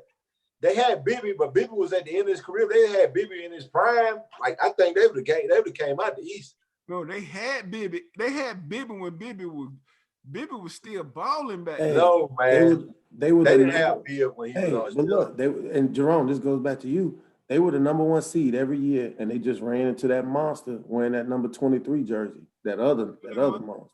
They definitely was not the number 1 seed. Number 1 seed. Look it up. Bro, you had the Cavs and the Celtics. And remember that was when what's his name? That was when was the number 1 seed. That was the white dude. The white dude was the coach. That's with the Bucks. They was the number 1 seed 2 years ago. They've never been the number 1 seed. Budenholzer. Joe Johnson didn't coach. I mean, Budenholzer didn't coach Joe Johnson. Budenholzer didn't coach Joe Johnson. Joe wasn't there. Budenholzer only there 2-3 years. Yeah, Joe and Josh wasn't there, so that ain't the same year. Joe them had Mike Woodson and Mike Woodson. They were the number 1 seed one year though. No, they was never the number 1 seed. When they had Jeff T. When Jeff T. would have okay. And they had Kyle Korver. It was Jeff T. Kyle Korver. Joe, I thought.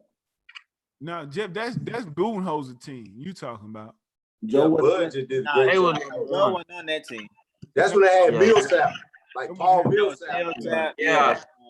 What's your boy that went up to Toronto was on that team? See, we talking about the highlight factor when they call him the highlight factor. You know what I mean? When you had Josh, Josh was the man. So Bibby was their point. Who else was their point guard besides Bibby? Right. That's why I think Jeff T was young. He was there, yeah. No, coming off the bench, he was young. You remember they drafted? Remember they drafted AC Law? They drafted AC Law. What's the left hand dude name that went to Arizona? Stoudemire, Celine Stoudemire. Like they never had a great point guard, and I think that's what, like they got Bill, and Bill was older. I think if they would have had Bill in his prime, they would have went through it. Yeah, because remember Mo Williams had like somebody on the chat said you got to market yourself, and so honestly, I think like Tim Duncan, if Tim Duncan had a little more motion, I think everybody just would have been talking about him. You know what I mean? I think if Joe Johnson would have had a little more emotion, everybody would have been talking about him. But it's like people didn't care. You got to play with Tim D. What was he like? Man, Tim was just a like cool, quiet dude, man. Like that whole like seriously, like Tim would you play video games with Tim. Tim would get on the plane, sit down, just play video game, play Madden against everybody on the plane. You get off the plane, man, wasn't nothing said. He really didn't like joke and laugh with his teammates. And when it was time to play, he just talked. Did he work on his game once he got to the league? Or was he just already set? You say what? Did he work on his game when he got to the league, or was he already set with that skill set? Tim was already, Tim worked, but Tim was already set too with that skill set. That stuff he was doing in college was unreal. You got to think, Like- Kim stayed in college 4 years. Like Jerome said, he didn't show emotion in college and all that stuff. Tim was one of the most dominant college players ever. Hands down. And to me, he's the best power forward to ever play the game. Right. You got him before your boy Kevin McHale, huh? Yeah. Before Malone. Yeah. Call it win. You got to win. You got to win something. I know why I called it win, but you got to win something. You got to win something. And Tim, people don't talk about doing that Laker run. Tim Duncan didn't won 5 rings. Should have been 6. Ray Allen don't hit that shot. Yeah. Hey, Glove won 5 rings, man.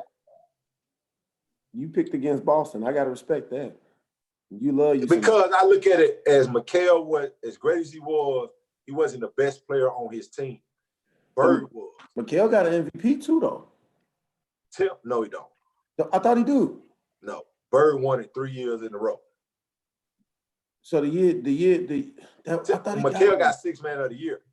Okay. McHale was coming out the bench early in his career. So that year that McHale averaged 25 and like 12, he didn't get. Okay. that boy that averaged 24, 10, and 7. That y'all be talking about numbers and don't give him no credit. Who that? Bird. Bird. I think he's like this crazy. I think Bird is the best small forward ever to play. Look at his numbers. Now, he ain't going to wow you with Duncan. Let me tell you what I like about Bird. This is what I like about Bird. He had not one athletic bone in his body. Somebody tell me Bird career numbers and watch this. Not one athletic bone in his body. And he'll kill your ass. I remember somebody said, man, that's the baddest white boy he's seen. Like, Bird just in here talk shit. Like, Bird was that dude, bro, man. The man said, if opposing coaches put a white man on me, I think that's disrespecting me. and he white, man. That Bird was a killer, man. He averaged 24 for career and shot 38% from the 3. You talking about Bird? Chris Middleton shoot 42. Yeah, Bird. Don't do that. 49 years ago. So question. So you got guys like McHale, and McHale, they say he a top 50 player. You believe that? I believe Kevin McHale is top 50 player. It's hard for me to say. I just think McHale had, but it's hard because he invented a lot of shit like that them damn low post move. Like now other man, like McHale came up with that shit. Like, you know, he a 7-time All-Star, 3-time NBA champion, 3-time All Defensive First Team, 2-time 6th Man of the Year. Told you 6 man. Yeah, and they got him as top 50. Yeah, I think he's top 50. I told you that. Played 13 years, all for the Celtics. Jordan had to play him, but go ahead. And Jordan lost to him, so stop. Dave Corzine. Stop. Drew, who was the center for y'all Bulls back in the day when y'all? Charles Oakley. Who they traded for Bill Cartwright. Who shot like Oak, my man. I mess with Oak. I love Oak. Look. You know better than say something wrong. You and Oak be fighting right in the streets. Nah, Oak big arm. I mean, that's my man. I ain't never like. I used to like that. I think how crazy you are, and I think Oak might got you beat. I did, so that'd be fun, man. Watching y'all. No, Oak is crazy, dog. He crazy for real. He real crazy. Dog. But look, they talk about this. They talk about Jane Dolan, man. Like him kicking Spike out. You know what I mean? What he did to Spike. I don't think he kicked him out, but he told him he couldn't come back in that elevator when Spike been coming in that elevator for like years. And then the same thing with Oak. Do you think New York gonna have to change ownership in order for them to get a solidified team or any free agent to come there? It would seem so. I think they're gonna have to update that damn arena. I just think it's the organization as a whole don't have a direction. Yeah, they've been kind of all over the place last year. They just all over the place, man. Now what New York will do they'll pay you for averaging 5 points and 2 rebounds. You're gonna get paid with that, but I don't think they have a direction, man. They don't have no good general manager. Then the coach, like, I don't think they should have fired Fizdale. I think Fizz should have been there. He's doing a great job developing young talent.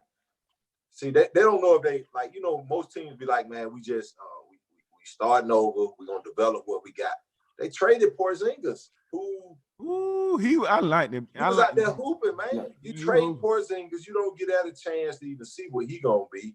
So I don't even know what direction. Who you trying to build around? RJ Barrett? They had that pick though. Had what pick? RJ Barrett. They had that pick. So who did know they what get? I'm saying? You got the pick, but what direct? They gonna trade RJ Barrett away in a couple of. Yeah, that's what they do. What you gonna do? Like, where are you going? I mean, when they had signed Carmelo, I don't even know if that made sense. I mean, they used hold up, but Carmelo that one year, his first year in New York, they was the #1 seed. Yeah, they won 60-something games. Yeah, when they had lost to the Celtics. Somebody said Dennis Smith Jr. Oh, that is who they got. They did get him. They trade. With what? With the trade? Mm-hmm. Yep. Right. Come on. You know, they just had, and that's the thing. They just you just drafted Frank Nicolini with a number 8 pick. So never get a chance to develop. Then you trade Porzingis, who's a young talent. You never get a chance to develop him. I don't know what direction. Like, they're gonna have to bring in like a Kenny Smith or Mark Jackson, somebody like that, to be the general manager. They say Mark Jackson been blackballed, man. Yeah, Mark. Yeah, it's a reason why. But they saying something about he be preaching and he be preaching. But Mark, they caught a video before he like started coaching. He was out in the street, like blasting homosexuality and stuff like that. Wow. So that's the reason why, like, he's been blackballed from the league. Well, actually, when he was in Golden State, that was going on. So, you know, Mark's a pastor, he's a preacher too, so that's his beliefs. You know, some of them can play the game, like you said before, Jerome, and some people don't play the game. Some people really gonna say what they believe.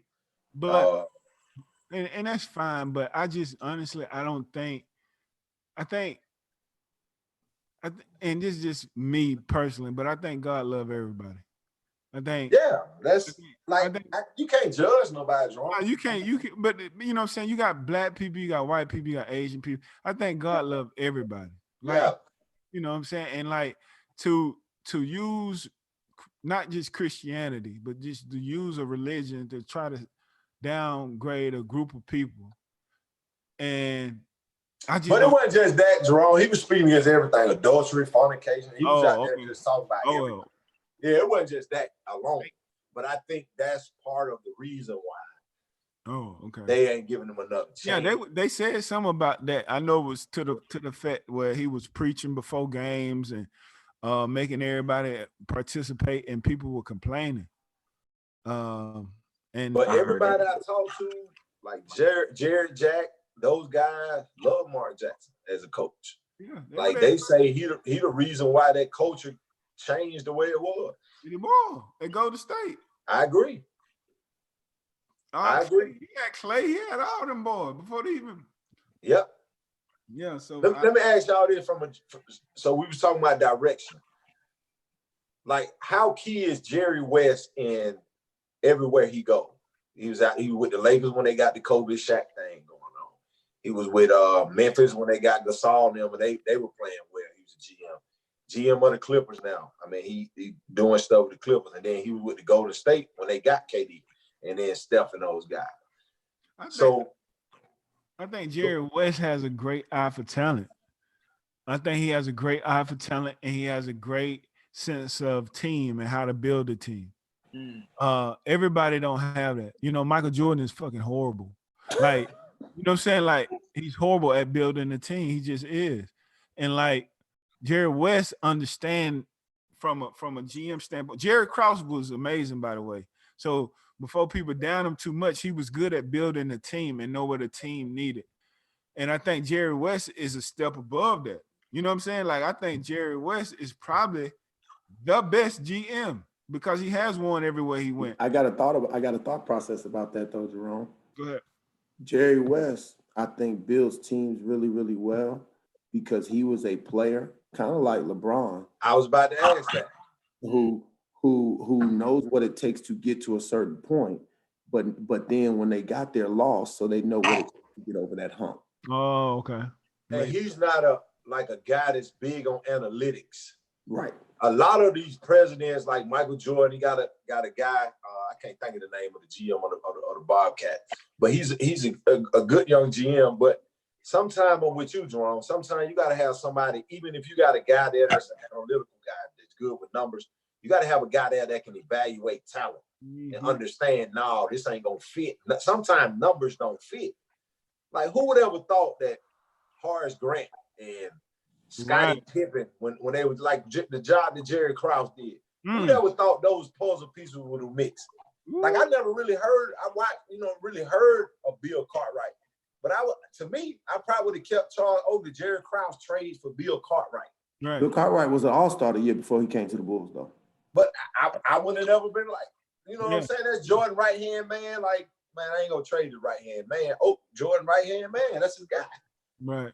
So I'm gonna try to keep the superstar happy, but Jerry Krause steps out on a limb and say, man, nah, we want you to make this trade for Bill Cartwright. I'm gonna go get this kid from Central Arkansas. NIA. They were talking about that. They were talking about equipment manager. He was but they were talking about that today. They said regardless if the Bulls were going to get Pippen or not, he was going to be a top 5 draft pick because of what he did in the combines and stuff. So they say you really can't give Krause credit for that. They traded for him. But he did go see him though. So here go the thing. It's like going. A lot of people did though. But I mean, you know what I'm saying. But they say Krause saw him before. Yeah, they say Krause trying to move early. Get him. And then Krause saw him early. Here go the thing. That's why I say when I'm looking at talent, I'm not looking for the slam dunk. I'm looking off to the left to see that kid who just on the verge, because that's how you build a team. Is that kid that's on the verge of doing it, and then when it happens, then it's like boom. You know what I mean? You're ahead of the 8 ball. I think Jerry West is like that. Like Kobe, he went to see Kobe. The kid was talking about that. He said he seen Kobe, man. He said he had to have him. You know what I mean? He was in high school. So it's like he knew Kobe was going to be that based off what he said, how he act, his mentality. You know what I mean? So I think that went into it. So I think he traded Vlade Divac, who was an established center at the time. Right. For Kobe Bryant. A young high school kid that you hoping gonna be good, who turned out to be fabulous. 18 at the time, you don't know. Right. So, man, I just think that it's something to be said. Like with Jordan, I think, and Julie, I think you hit it on the head when you say Jerry West knew what it took to get there, but also knew what he needed to get over the hump. I think with Jordan was so used to doing the shit by himself, he never knew how to evaluate other talent around him because all the shit was on himself. I mean, just think he drafted Malik Monk, Adam Morrison. But he had a chance to get Giannis. Tyler Zeller. Like, it's just, I don't think he understood, like, he's so used to doing it by himself. But you know what Jordan did too, if you look at all his picks, he always went with the safe pick after that Kwame Brown thing. He always went with a blue blood kid. No, I'm being real. He went with Indiana kid, Kentucky kid. And you know what I mean? He always went with a blue blood kid as opposed to going and finding talent that was just talent. Yeah. See, my thing, Jordan, like I think people be so caught up in the aura when it comes to a job that they won't sit down and have a real conversation with him. Like he fired me day one, bro. You doing a terrible job. You need to listen. He'd have fired me from day one, Mike. He would have fired me, but I would have told him, man, let me pick the goddamn talent. Yeah, dog, let me pick. And if it don't work out in 3 years, fire me, dog. Look, let me pick the talent because you don't know what the hell you doing. But see, that's the problem. And I think, here's the thing.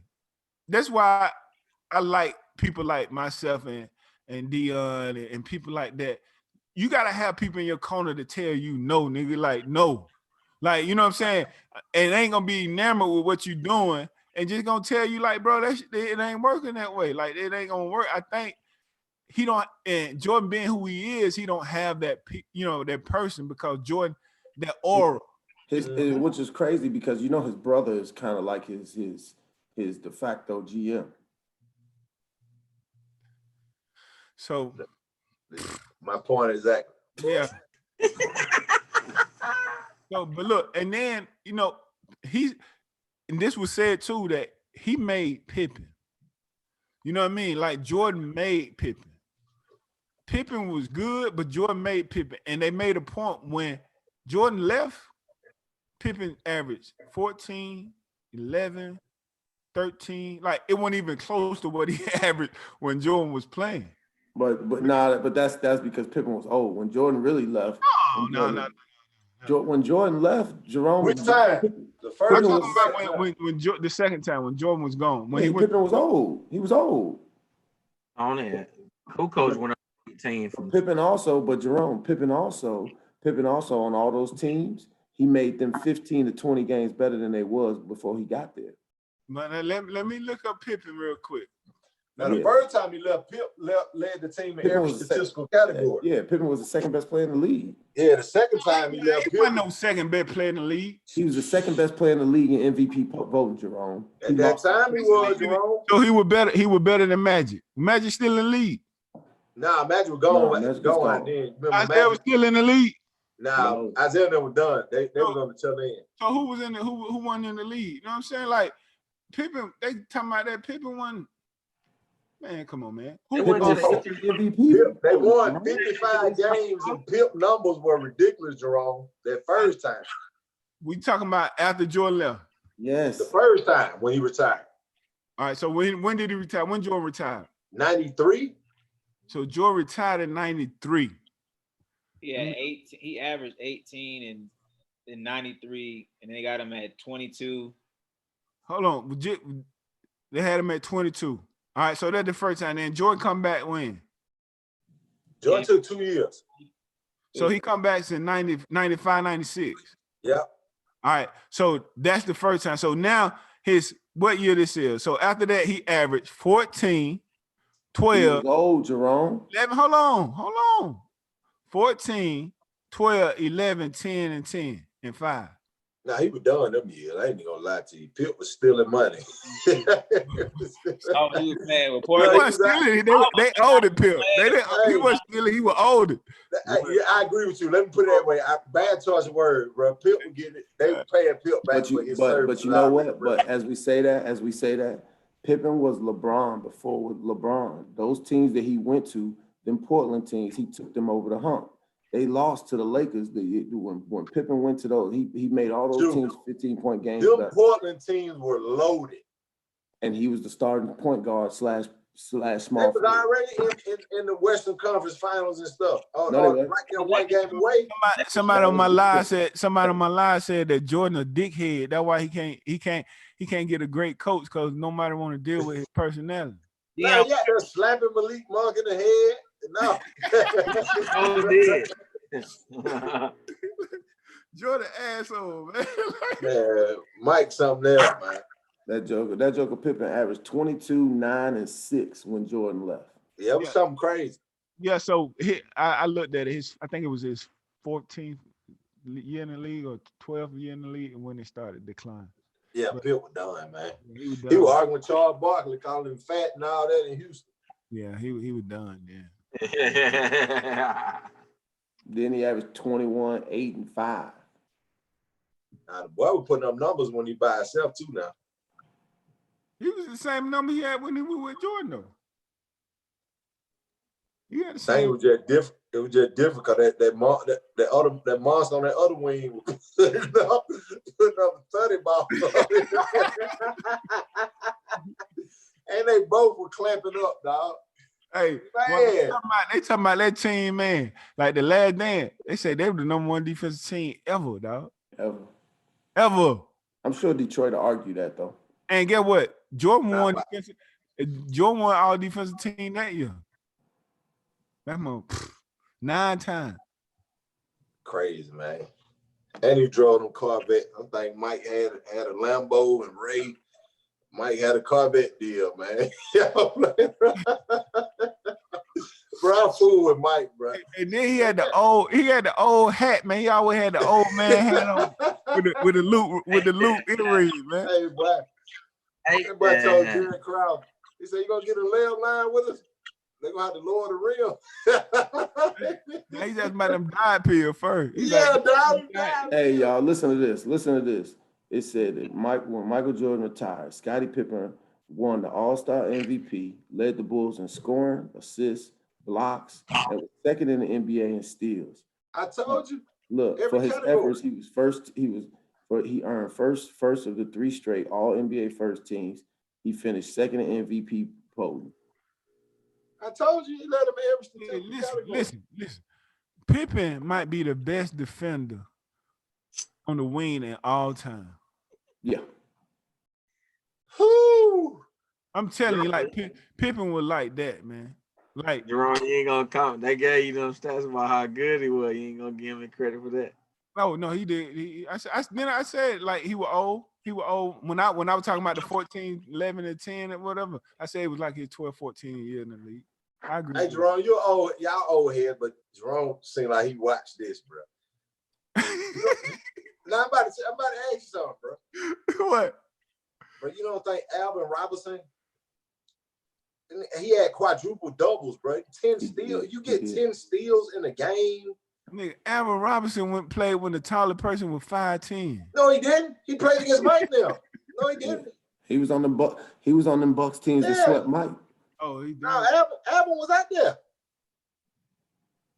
Bro, was phenomenal defense. I just think the way Pippen played, his length, like just all around, like it was just hard. Like that dude was different, man. Like who's Pippen, a better defender, Pippen or Dennis Rodman? And where do you put Dennis Rodman? Because Dennis Rodman played the 3, and I get that, but what I'm saying is Pippen could guard anybody, and it would be a hard time for anybody. Like Rodman could guard a guard.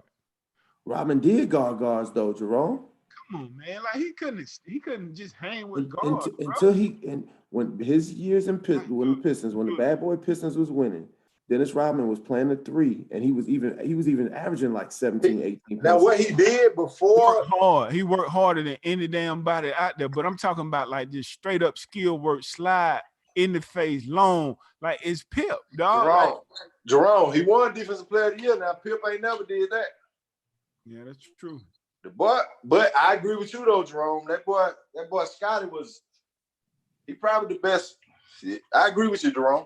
I agree with you. I mean, Scottie my favorite player. I'm just arguing to argue, but Scottie my favorite player. I mean, just wing wise, man. Like I just think like that motherfucker had a clamp, boy. That motherfucker had a clamp. So do Scottie defend better than Kawhi? I think so. Oh yeah. Oh, yeah. Dude, don't just say, oh, yeah, like that now. I'm talking about locked in Kawhi now. I ain't talking about Kawhi. I think so. Kawhi got to do it for longer than one season. Yeah, he got to play more than 82 games in the season, too. Yeah. I think Kawhi right now playing 12 games. I mean, but here's even a better question. Look, and I'm going to throw Jerome, man, and he hates so much in there. LeBron in his heyday. Man, LeBron don't LeBron played defense in spots. Yeah, he don't play defense no more. He always did that. 4th quarter come, he'll sit down on somebody though. Like I agree with you on that, too. Yeah, Miami. Remember, he shut down Derrick Rose, MVP Derrick Rose. But hit me out. When LeBron chose to play defense, he was good. Like he was good, but he didn't do it for an extended period of time. That's his only thing. No, he only did it his 4 years in Miami. Yeah, he didn't do it for a stint. But when he did, you put LeBron on anybody, they won't have a hard time. Anybody. You know what I'm saying? Well, right now he can't. They put him on. I don't know who they'll put him on. They'll put him on. My grandma. Hey, my grandma get a couple threes on LeBron. Jerome, you saw what he did. You saw what he did to your boy that you like in Milwaukee. You saw what he did to your boy in Milwaukee when they played last. I'm just saying though, the man don't even close out no more, do he, Dion? He don't close, man. And then he gonna blame everybody, Jude. You know that. He gonna blame everybody. Hey, all I'm saying is the last time we seen him on the floor, he locked that man Giannis up. Oh no, because he took. No, he did not. He took it personal. He took it personal. He did. He took it personal. Giannis had a 30 ball. Did you see? Go back and watch that game. He had a 30 ball, Jude.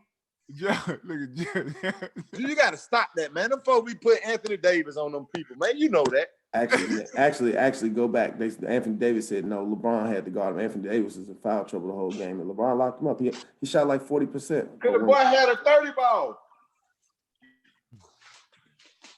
Man said too much responsibility on both ends.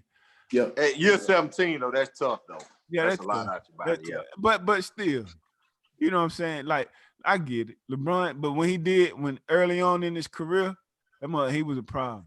But you got to think, when you talk about people like Jordan and Kobe, they was problems on defense, bro. Like them folks took that shit personally every time out. But Jordan never had to guard the best player. Pippen did. Huh? Jordan never guarded the best player. Pippen did. Yeah, come on now, Drew. He didn't. He did. Pippen always guarded the best players, Jerome. What Magic Johnson do to Michael Jordan when he tried to guard him? Hey, come on, man. Michael Jordan led the league in steals, bro. Steals don't mean nothing. So did Allen Iverson. Hey, Drew. Yeah. Don't do that. Scottie Pippen. Yo. Y'all not gonna disrespect Scottie Pippen like that. Scottie was a bad boy, but don't Jordan D was A1. The man got all defensive first team like 9 times, bro. And defensive player of the year.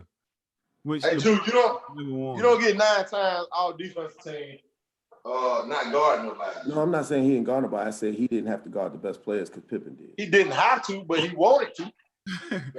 That's what made him who he was. And then you got to think, it's games Pippen didn't play. Pippen played all games besides that last year. And who guarded him? Who still made all defensive first team that year? Mike Jordan. Okay. Who guarded Magic Johnson? You don't do that, man. That's a great player. Magic Wood posting him and banging him. But there's also time where Pip struggled against Grant Hill and Mike had to sit down on him. Everybody got somebody they can't guard. Don't do that. So where y'all put? You got like Magic was me or somebody. Somebody the best point guard that ever played the game. Mike didn't run. And he was C9. Yeah, Drew tripping, dog. With Grant Hill, put Mike on that block though.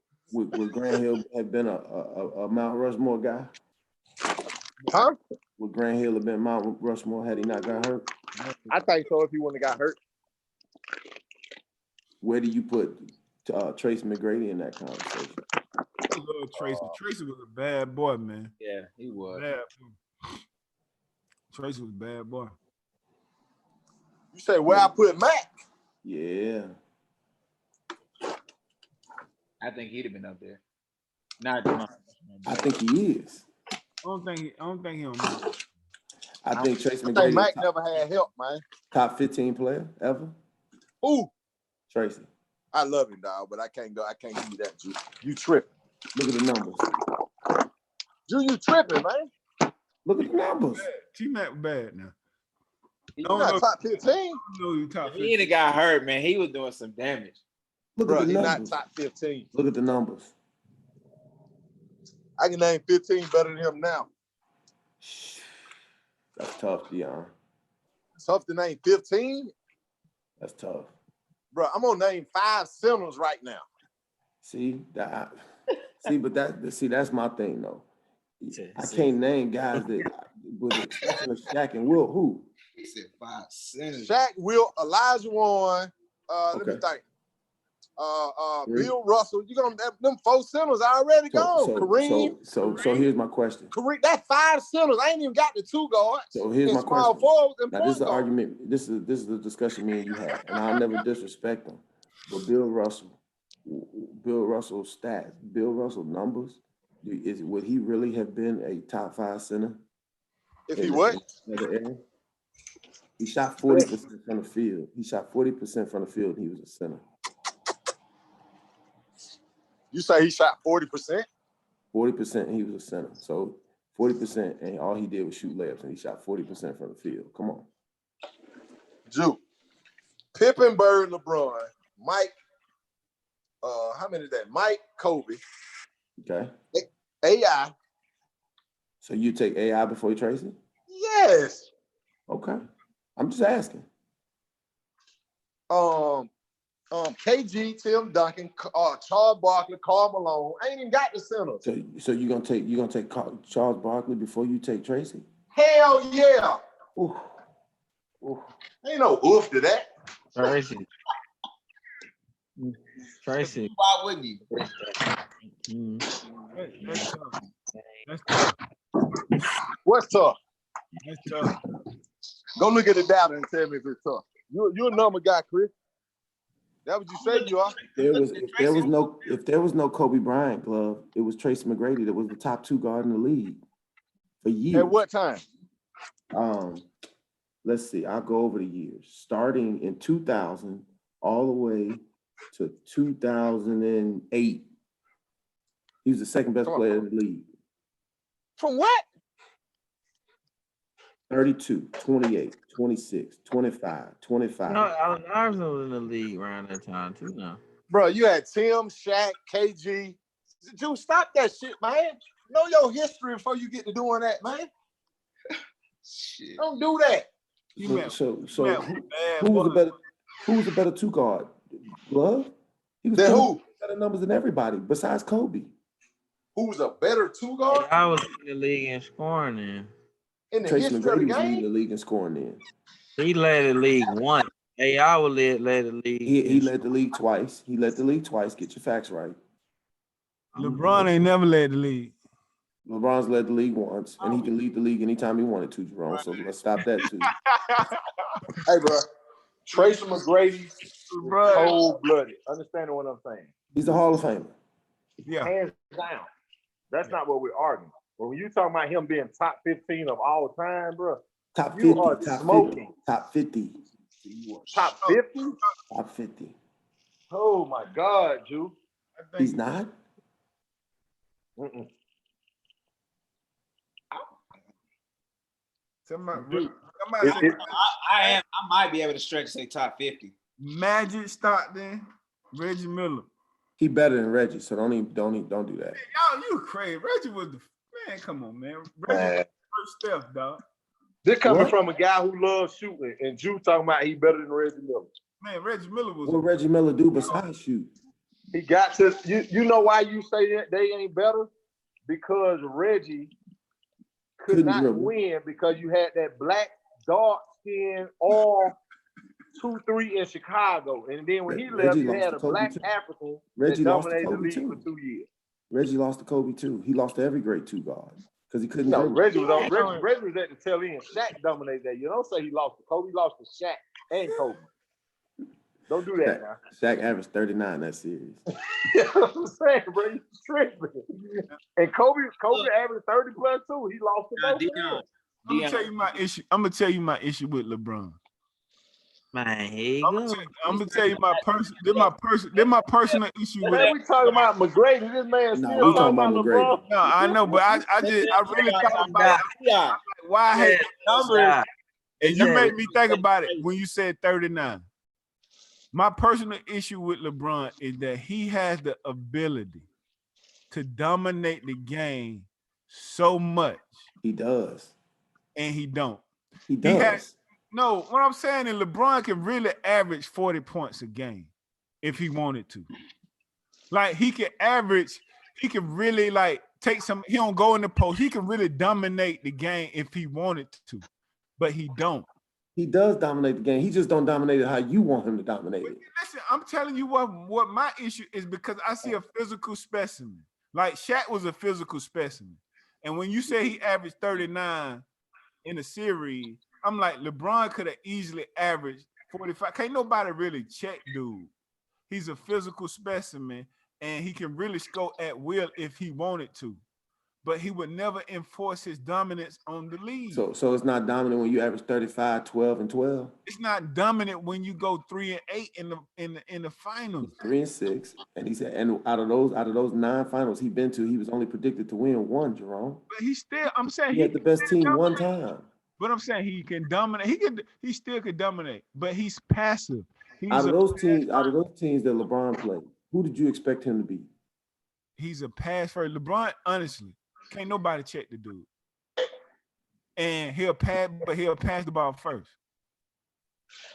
And that's a bad thing. He's usually I said for me. I said for me, the reason why I get so irritated because honestly, he can score anytime he wants to, but he don't.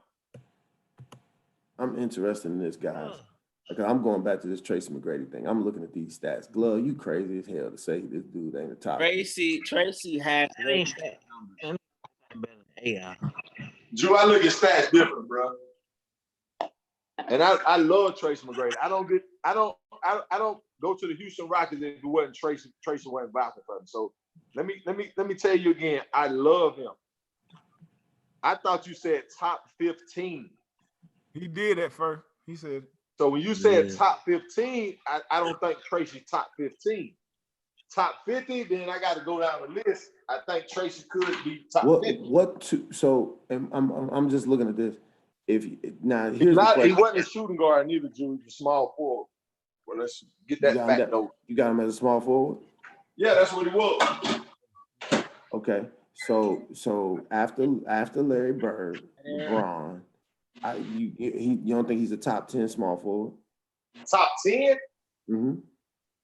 So you got Larry Bird, LeBron. I'm about to just name them. Not in this order. Elgin Baylor. Elgin, Paul Pierce. Have a check. Have a check if you want to go that old.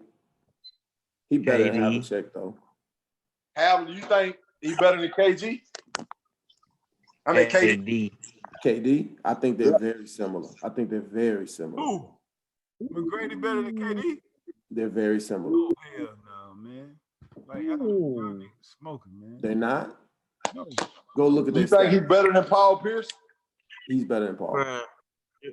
You can't compare KD stats and Tracy McGrady. I'm looking at it right now. Why can't you? That nigga in the league averaged 7 points and 9 points. He averaged. He was an 18-year-old and came straight out of high school. That was back when they didn't play. So Durant. KD 1 year. He was 18, 19 years old in the league.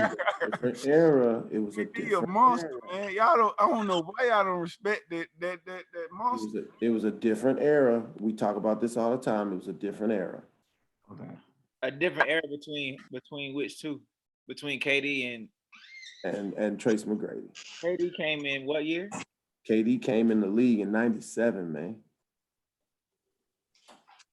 Put it like this: I'm sorry, Tracy McGrady. It ain't even close in stats, bro. It ain't even close. Why ain't it? Yeah, it ain't. 25. He averaged 20, 25, 30, 27, 28. Once Tracy McGrady, 28, 25, 26, 26. Once Tracy McGrady became a starter, look at his stats. No, it still ain't even close. The man ain't never averaged under 20 points, period. And Tracy McGrady didn't either once he became a starter. Okay, so after that, he never averaged under 25 points. Neither did Tracy McGrady. 2008. Rookie year, he averaged 20 points. After that, he never averaged under 25 points. As soon as Tracy McGrady became a starter in the NBA, he averaged 26.8 points his first season. His second season after that, he averaged another 26.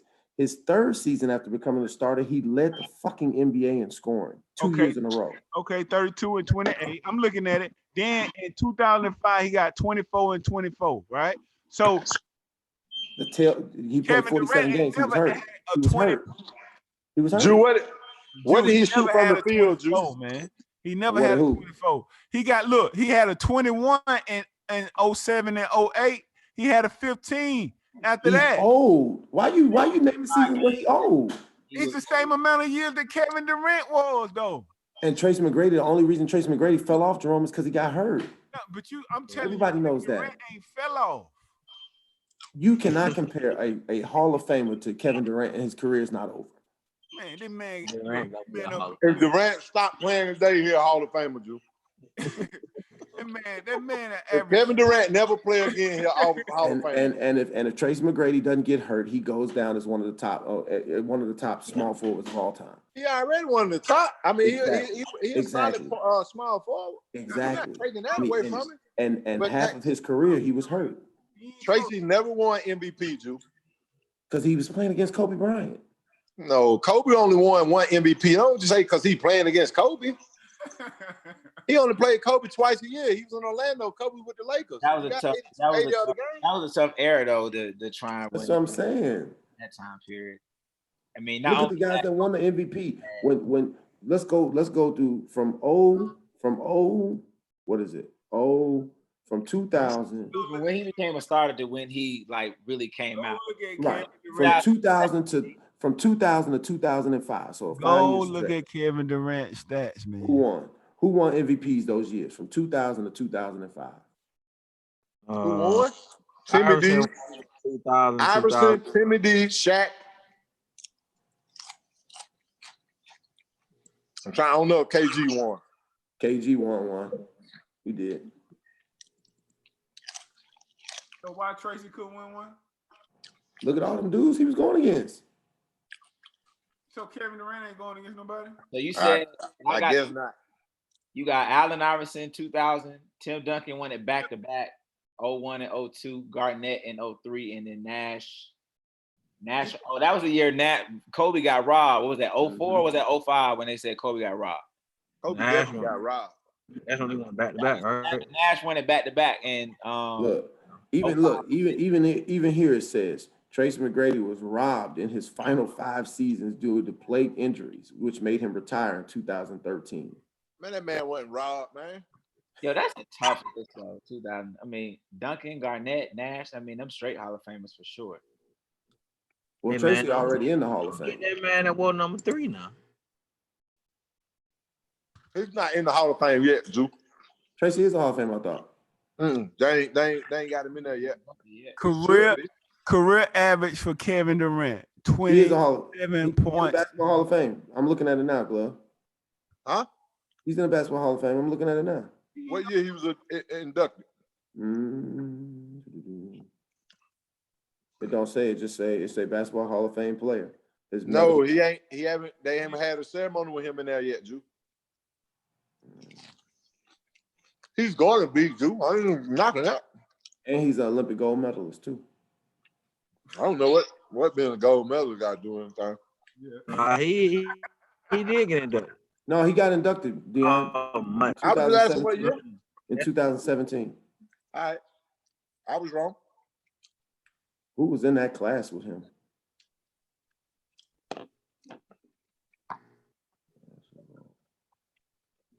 Hall of Fame. They say is Dr. J better than T-Mac? Okay, you're small for Dr. J. Boy. I got to take the doc. Ooh. I got to take doc. Listen, man, I love Tracy McGrady. I think he's a top 50 talent, Drew. He's not better than the doctor, man. Y'all killing my boy, man. Y'all killing me. No, I'm not. Hey, you look at doc numbers, man. Doc couldn't shoot out of 10 feet, outside of 10 feet, man. He ain't got it. Because when he get to 10, he just gonna jump. All he played against was Tom and Jerry. He ain't played against. Don't do that, man. That man played in ABA. We saw Right. Doc. Y'all saw Doc at the end of his career when he came to the league. ABA year, Doc was averaging 40s. Look at Doc numbers, man. That's gonna blow your mind, Drew. Hey, so it's Wilt. So we going by them old ass players, man, and we just gonna say Wilt and Bill and Kareem the best players ever. Then fuck it. No. Yeah, we What I'm going by saying them is- numbers. We going by them numbers against them I playing go against by- all them white dudes. Doc won a Couldn't ring, jump and man. shoot. Doc played against Bird Magic, man. Magic beat him the first time when Kareem got hurt. Man, Doc was playing in that era. He didn't even beat them though until he got the big boy. Doc was still playing when Barkley came to town. Yeah, he was. Yeah, he was. I was saying you tripping, Drew. That Doc nigga was played like hooping. 30 years. Bro, don't do Doc like that, Drew. You killing Tracy McGrady Tracy. is top 50, bro. Killing Tracy, and Tracy got you a contract. and you Hold on. Hey, No, I'm not. what about Dominique? Dominique and T-Mac. That's a Ooh. good one. That's a good one. I don't want to comment on that, bro. I'm gonna bring up. Cause Neek was my idol, bro. Like, I'm from Atlanta. Like, so Neek was our guy, right, Jerome? Right. That's our guy, bro. You got to take Neat. That was our guy, bro. Neat came in 17. His career average of 24 points a game. 25 points a game. Career average. with no left hand. They got Dr. J. This one thing I'm looking at, they got him as a power forward, even though I know he was the size of a small forward. Doc couldn't even dribble. Doc couldn't even dribble. Doc had that little hesitation in and out move, bro. That all the old heads used to do. Yeah, that one right there. Which one, Jew? We want.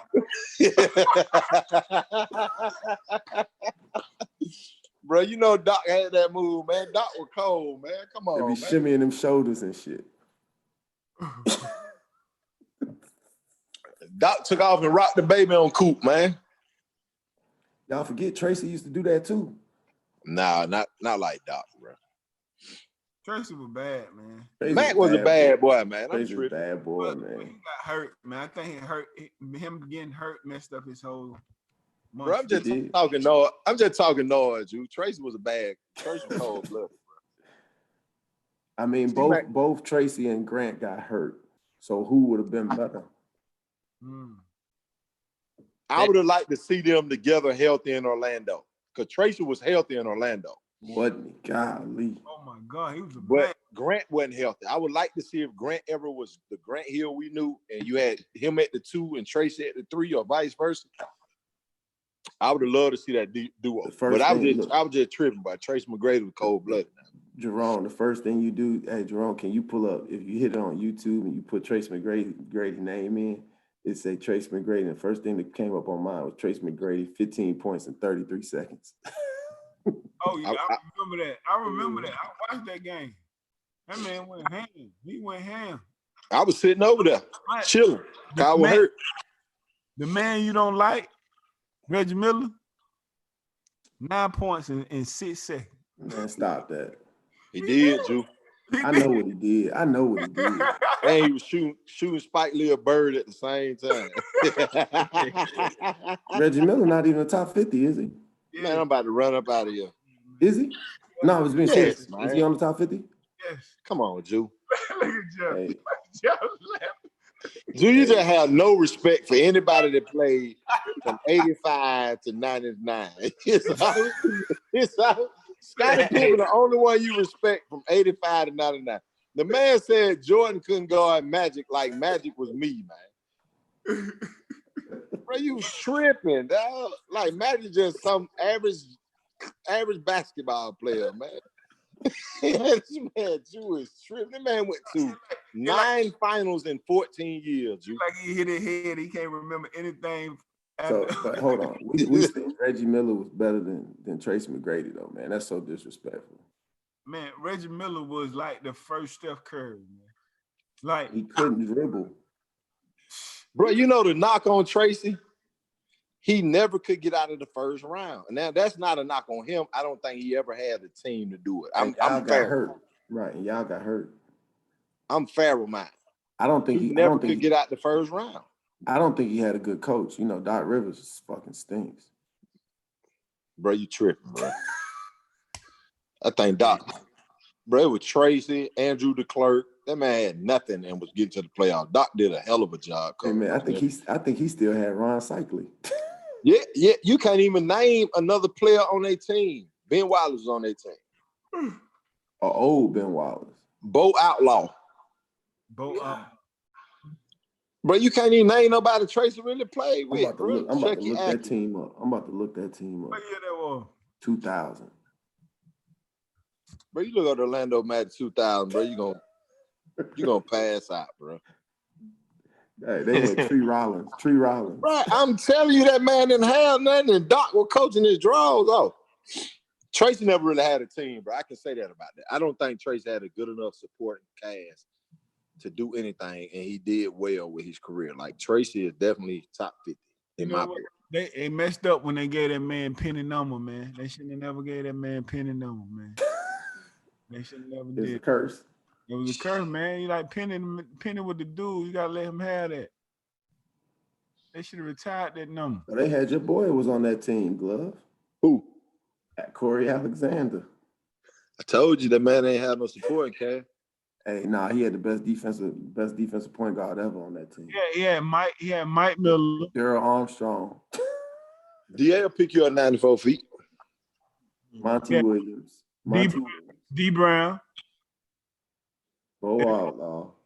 Pat Garrity. Michael Doliak. Yep. Monty Williams, Troy Hudson, Clerk. Andrew But John Reed, Corey Alexander, D Brown, Grant Hill. They were starting Michael Doliak at center. Golly. do you understand what I'm trying to tell you, bro? Trace, bro. That just make a stronger case for Mac, bro. Mac really have a lot to work with in the cabinet. He had nothing. Nothing. Now, I would just mess with you though, Drew. I love Mac though. Mac was cold blooded though.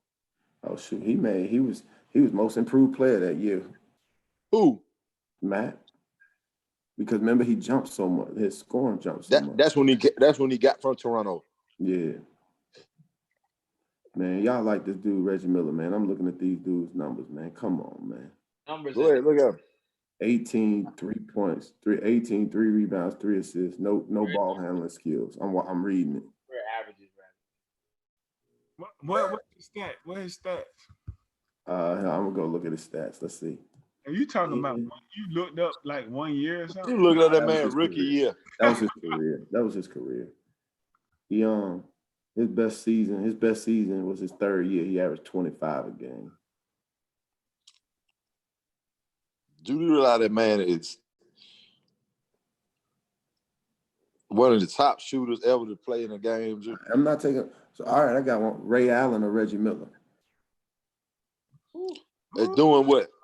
Woo, that's tough. Nah, we talking about two guards, not Mickey Ficky. You got to pick. That's tough. Doing what though? That's tough. I gotta go. And then Ray Allen was like bouncy when he first came in the league. He was kind of athletic. He did some stuff that I didn't really know much about. You want to hear something crazy? You want to hear something crazy about both of them? They numbers are damn near identical. I'm taking Reginald Miller. Man, you too old, man. You too old, man. No, I'm not. Jesus, You want me to tell you why?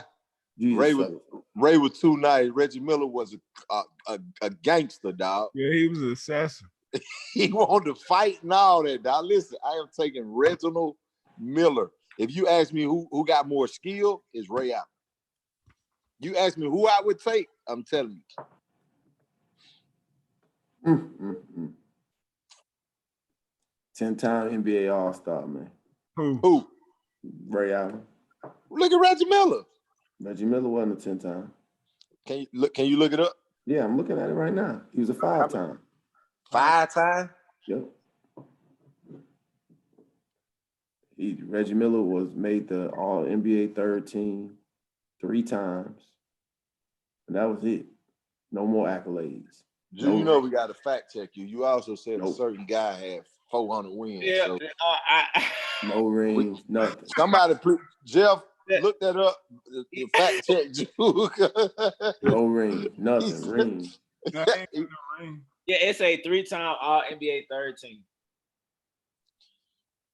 Bro, Jew numbers gonna fit his argument now. That what it say. What numbers you looking up?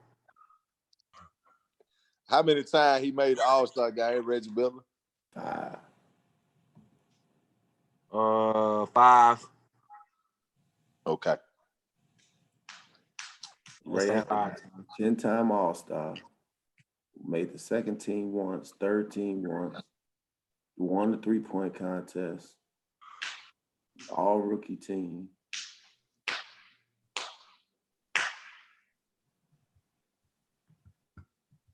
Hey, Joe. Yeah. I'm about to make you the host, man. I'm about to goddamn go lay my ass down. Yeah. You the host now. Hey, me too. We can call it a night, man. It's 1:30. Shoot, you might as well call it night for everybody. Oh, okay. Yeah. Shit, you gotta end it though, Jew. I just made you the host, so you gotta end it. All right. Well, shit, we back on tomorrow, fellas. Same time, same place. We got Middle Tennessee on tomorrow. Okay, cool. All right, bet.